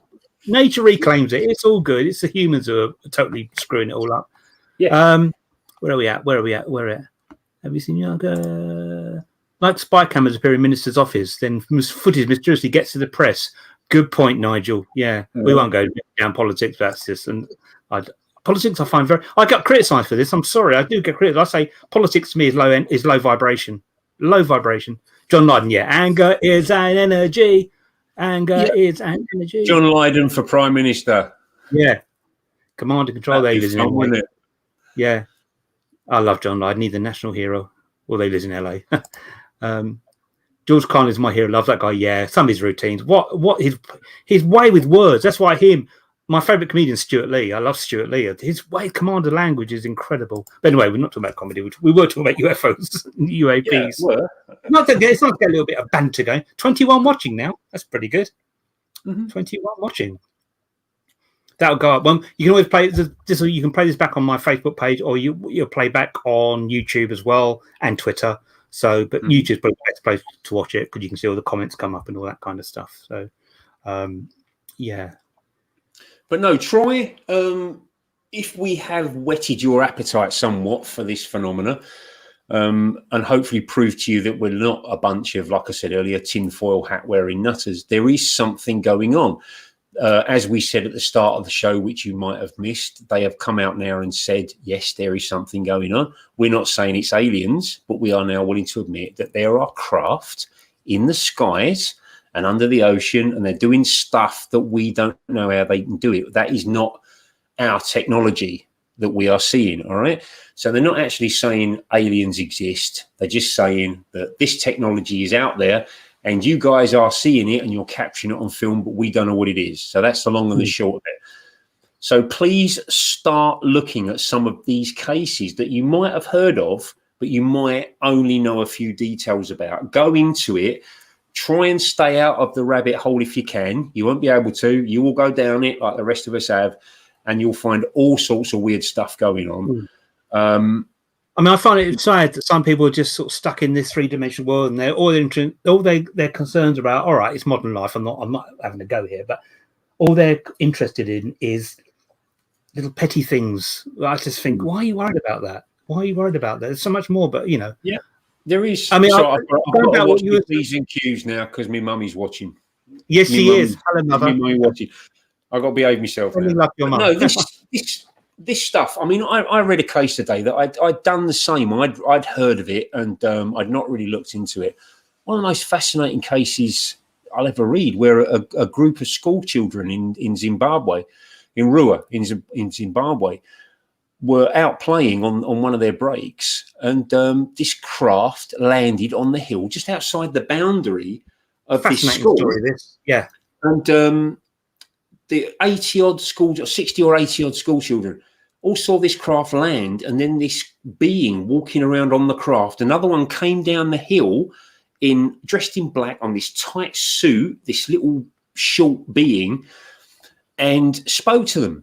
But it was just no words. There was this telepathic thing that went into their heads that said, we don't like what you're doing with the planet. There's too much technology. You're destroying it.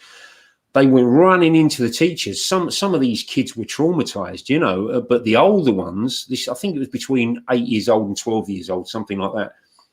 They were traumatized. The other ones went in and told the teacher. The teachers asked them to draw what they had seen. They all drew the same thing. They all reported the same thing, you know, and this is a case that you won't have heard of. You won't have heard of the one in Australia where the same thing happened.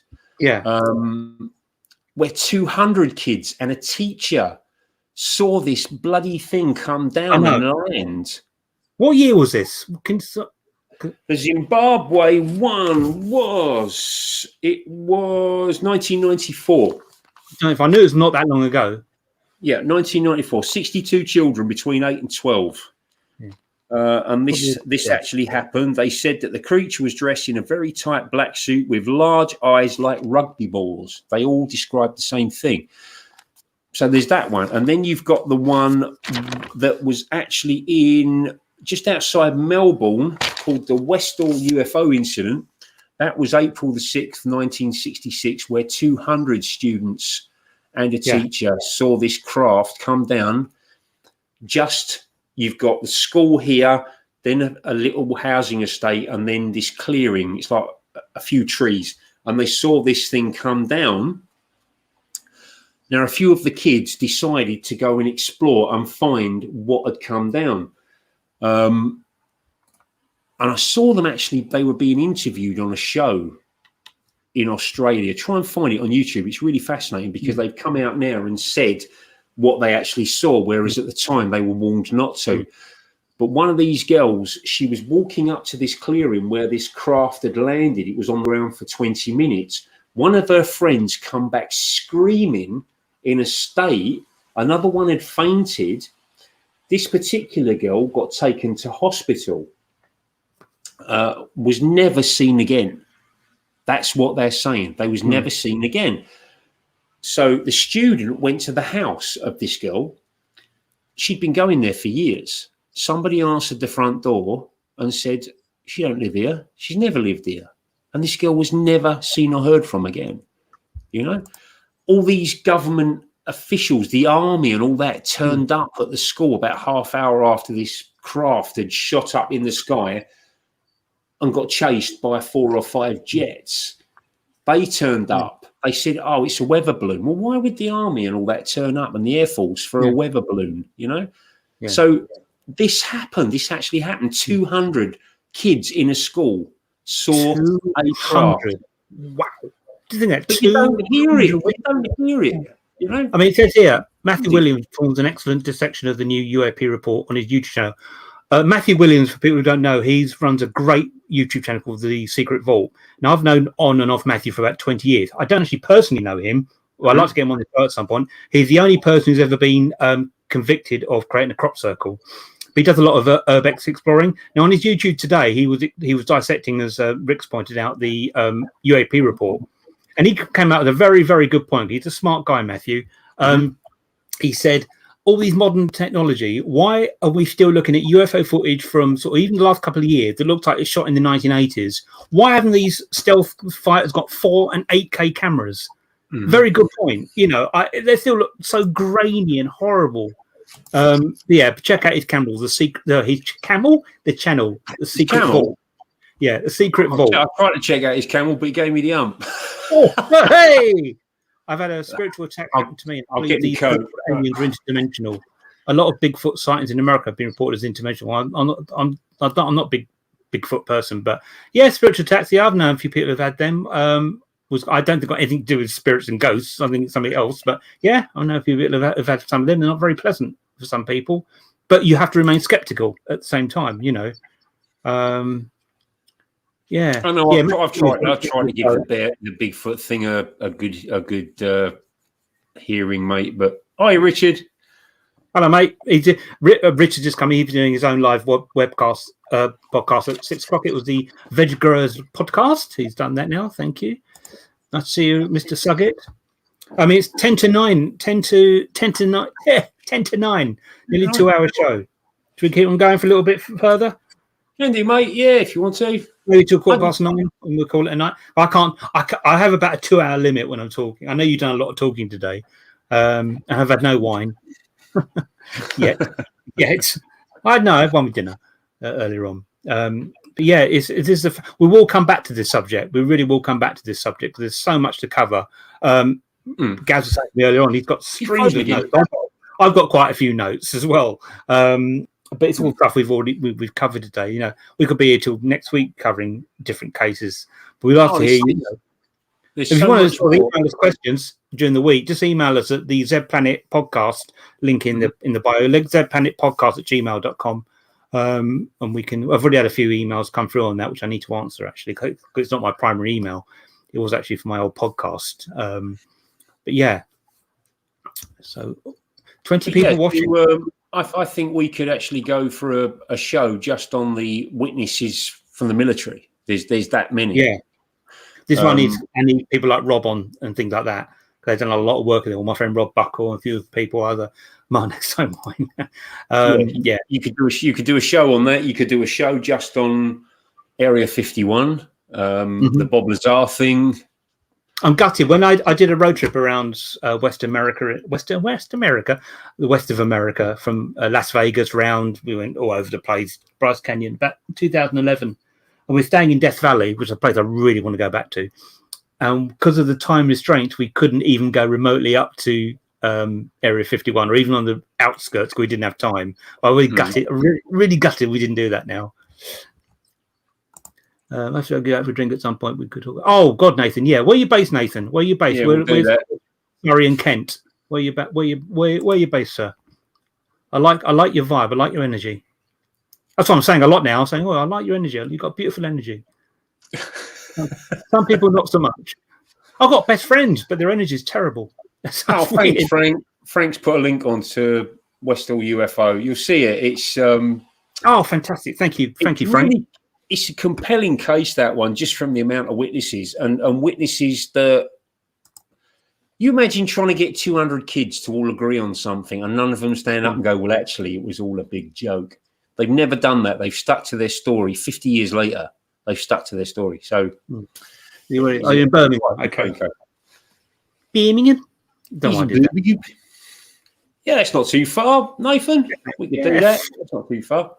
Yeah, I like your insight, mate. You've got a good energy. Really like your insight. So I've got to go, but I really enjoyed this. Thanks, Mark. That's great storytelling, and you raised many points that will require further investigation. Thank you, Andy. Yeah, thank you. Very smart guy. Very smart guy. Thanks for joining us. It's been thank you. I really appreciate it, mate. Thank you very much. Thank you. And what we were trying to do tonight was just give you a bit of an overview of a few famous cases, and for anybody that isn't well into this this subject, the UFOs, we was trying to just sort of ease you in gently and say, look, this stuff isn't fringe. It isn't as fringe as people make out. It's certainly not fringe anymore with this report that's just come out. So yes, there is a lot of BS. Yes, there are a lot of silly stories out there and a lot of fake footage, and try and stay off some of the pages on Facebook. There's some brilliant pages on Facebook. There is a page that I'm on at the moment that has been set up purely because we're sick of the bullshit on the other pages on Facebook. Yeah. So we'll put a link to that, and we're going to set a page up. We'll put a link to that, and it's a really good page, Nathan's page.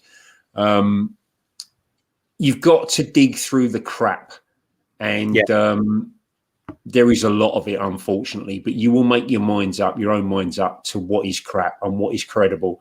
And that's all we're asking you to do. Don't just dump on it and go, oh, UFOs, load of bullshit. Look into it. Look into these cases. Look into the Westall case. Look into the Rural case, the Travis Walton case, the Rendlesham case, especially in Britain, known as Britain's Roswell, Rendlesham Forest. Covering Rendlesham. We'll be covering that tonight, but yeah. A meet at the Barge Inn. Yes, the Barge Inn in near Avebury, where the old Crop Circle pub where Matthew Williams used to go to quite a lot. I think he still does. Yes, a lovely pub, the Barge Inn. Yeah, Honey Street. Yeah, there's a lot of little comments going. 19 people watching. That's pretty good, actually. I'm quite happy with that. That's all right. It's all right. Yeah, I'm trying to scroll down and it's not happening. Sorry about this. It's so annoying. Why can't you? I'll have a look and just have joint admin. I don't know. I think because I invite you on as a guest. Yeah, that's cool. Well, it's fine, mate. It's fine. But I'd like you to have a bit more control. No, I don't. Don't give me too much control, mate. All goes to my head. I love the show. I think you might have something unique with the subject and active interaction. Thank you. Wishing you all the best. Thank you, Andy. That's really sweet of you. Thank you, Andy. We like I say, we're not experts. We just tell the truth. We give our opinion.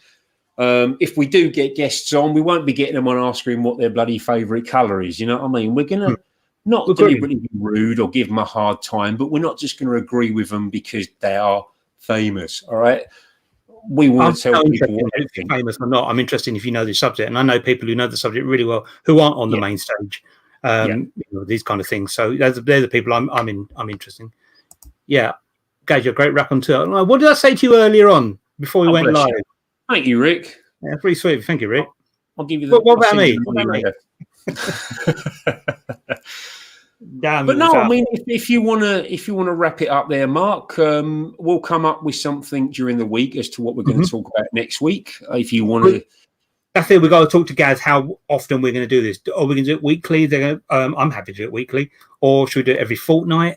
You know, I think we will go back to the 8 o'clock slot. The reason we did 7 o'clock today, I thought it might be a subject that could have gone on for hours, but it probably could go on for hours. But it will be 8 o'clock. I think is a good time for it, unless you think 7 o'clock. At the same time, we don't want to give you guys an overload with information. We're just trying to sort of ease you in gently, kind of thing. Thank you. Because at the moment, there seems to be a lot of either it's all real or it's all shit. And there ain't a lot of me and Mark's about where, well, we're kind of on the fence with it. You know, we want to look into it a bit more and explore it a bit more. And it kind of upsets people. I don't know why it does. It upsets the people that are complete disbelievers, and especially upsets them if they are complete believers, by us saying, hang on a minute, what if? They don't seem to like what if. Yeah. So, you know, that's what we're trying to do. And it's a little bit controversial, but we're not doing it to be like shock jocks. No. I wouldn't have I'm sure Gaz I wouldn't have any interest in doing that. No, that doesn't achieve anything. We just want to give us a reasoned approach to these subjects, you know. As I say, we could just do stuff, say demons, and get thousands and thousands of hits, you know. But we ain't going to do that. We've got integrity. Exactly. And we want you guys to get involved as well. And we want you guys to give your opinions. And don't be afraid to give opinions. Don't be frightened to say, I think you guys are full of shit. That's your opinion. Just say it. You know, that's what we're doing. That's what we want you guys to do. Too many people have spent years believing the bullshit, so it's hard to hear that they might be wrong. Well, you know, I've been very critical of the last year. Someone on the telly box says, do this, and everyone does it. You know, speaks volumes. Yeah. So we're going to might ruffle a few feathers, but we don't mean it intentionally. No, everybody. People have got to realise that we've got an opinion as well. So most people are coming on guests are like-minded, you know. So it's good to get a discussion going. I think we're more interested in discussions than interviewing. You know. We don't want to be deliberately combative or controversial. You know, we just want to say, you know, have you ever considered this way of thinking? And if they want an argument, I'll give them an argument. But if they want to discuss it. Yeah, we'll do it that way.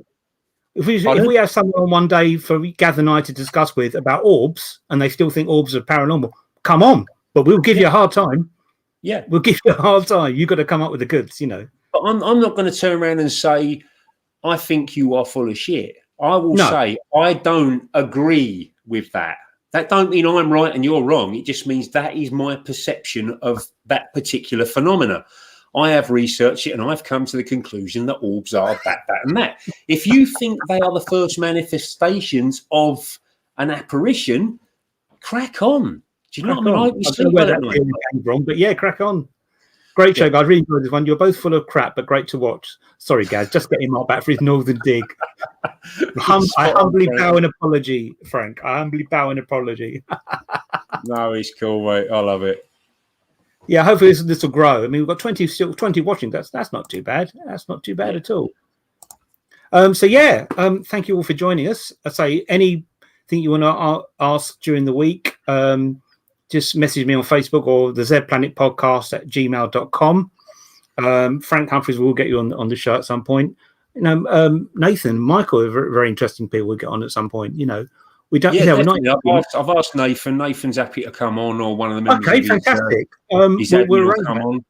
But we will have, as Mark said at the start of the show, we will have a Facebook page or group up running, which you can ask us stuff. You can send us stuff. You can send us stories, footage, whatever. I'll make it public, include it in the show. So yeah, it's really bad with this stream. I'm using StreamYard, and I can play videos. I'm gonna start playing videos in, but I can't play. We can't add photos, which is weird. You can do videos, but not just something basic as a photo. But yeah, we will start putting some video in as well. So have little video segments as well, which I think will be quite fun. It'd be my own stuff. It won't be copyrighted stuff. It'd be my own stuff. And being a film, there you go. We'll have a look in the week, and we'll have a chat, Mark, and see what we're going to come up with for next week. And we might string this out a bit more. We might look at a few more cases. We might look at something totally different. We might introduce you guys to the chupacabra. The goat sucker. I just like saying chupacabra. Chewbacca. Chupacabra. The goat sucker. You know the goat sucker? Yes. So we might go into the goat sucker. Frank will be on. Frank, we're going to get you on. Don't worry. Yeah.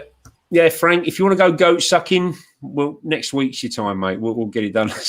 Yeah, we'll think what we're going to talk about. We think what we're going to talk about next. Thank you, Muriel. Thank you, Mum. Thanks, Mum. Bless you, Mum. I love that. Yeah, we'll probably next week might probably go back. We might come with UFO, but we'll go back to ghosts or spirits and that kind of thing. Because that's our combine the two, yeah. Yes, Nathan. Nice to speak to you guys. Look forward to the next one. Hopefully you will find new rabbit holes to fall down. Oh, like you're thinking. Thank you, Nathan. Sure we will.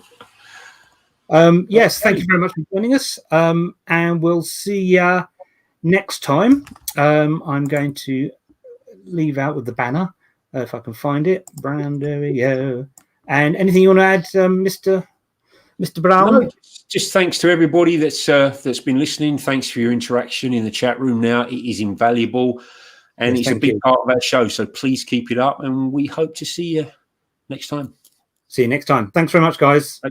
Thanks a lot. Bye.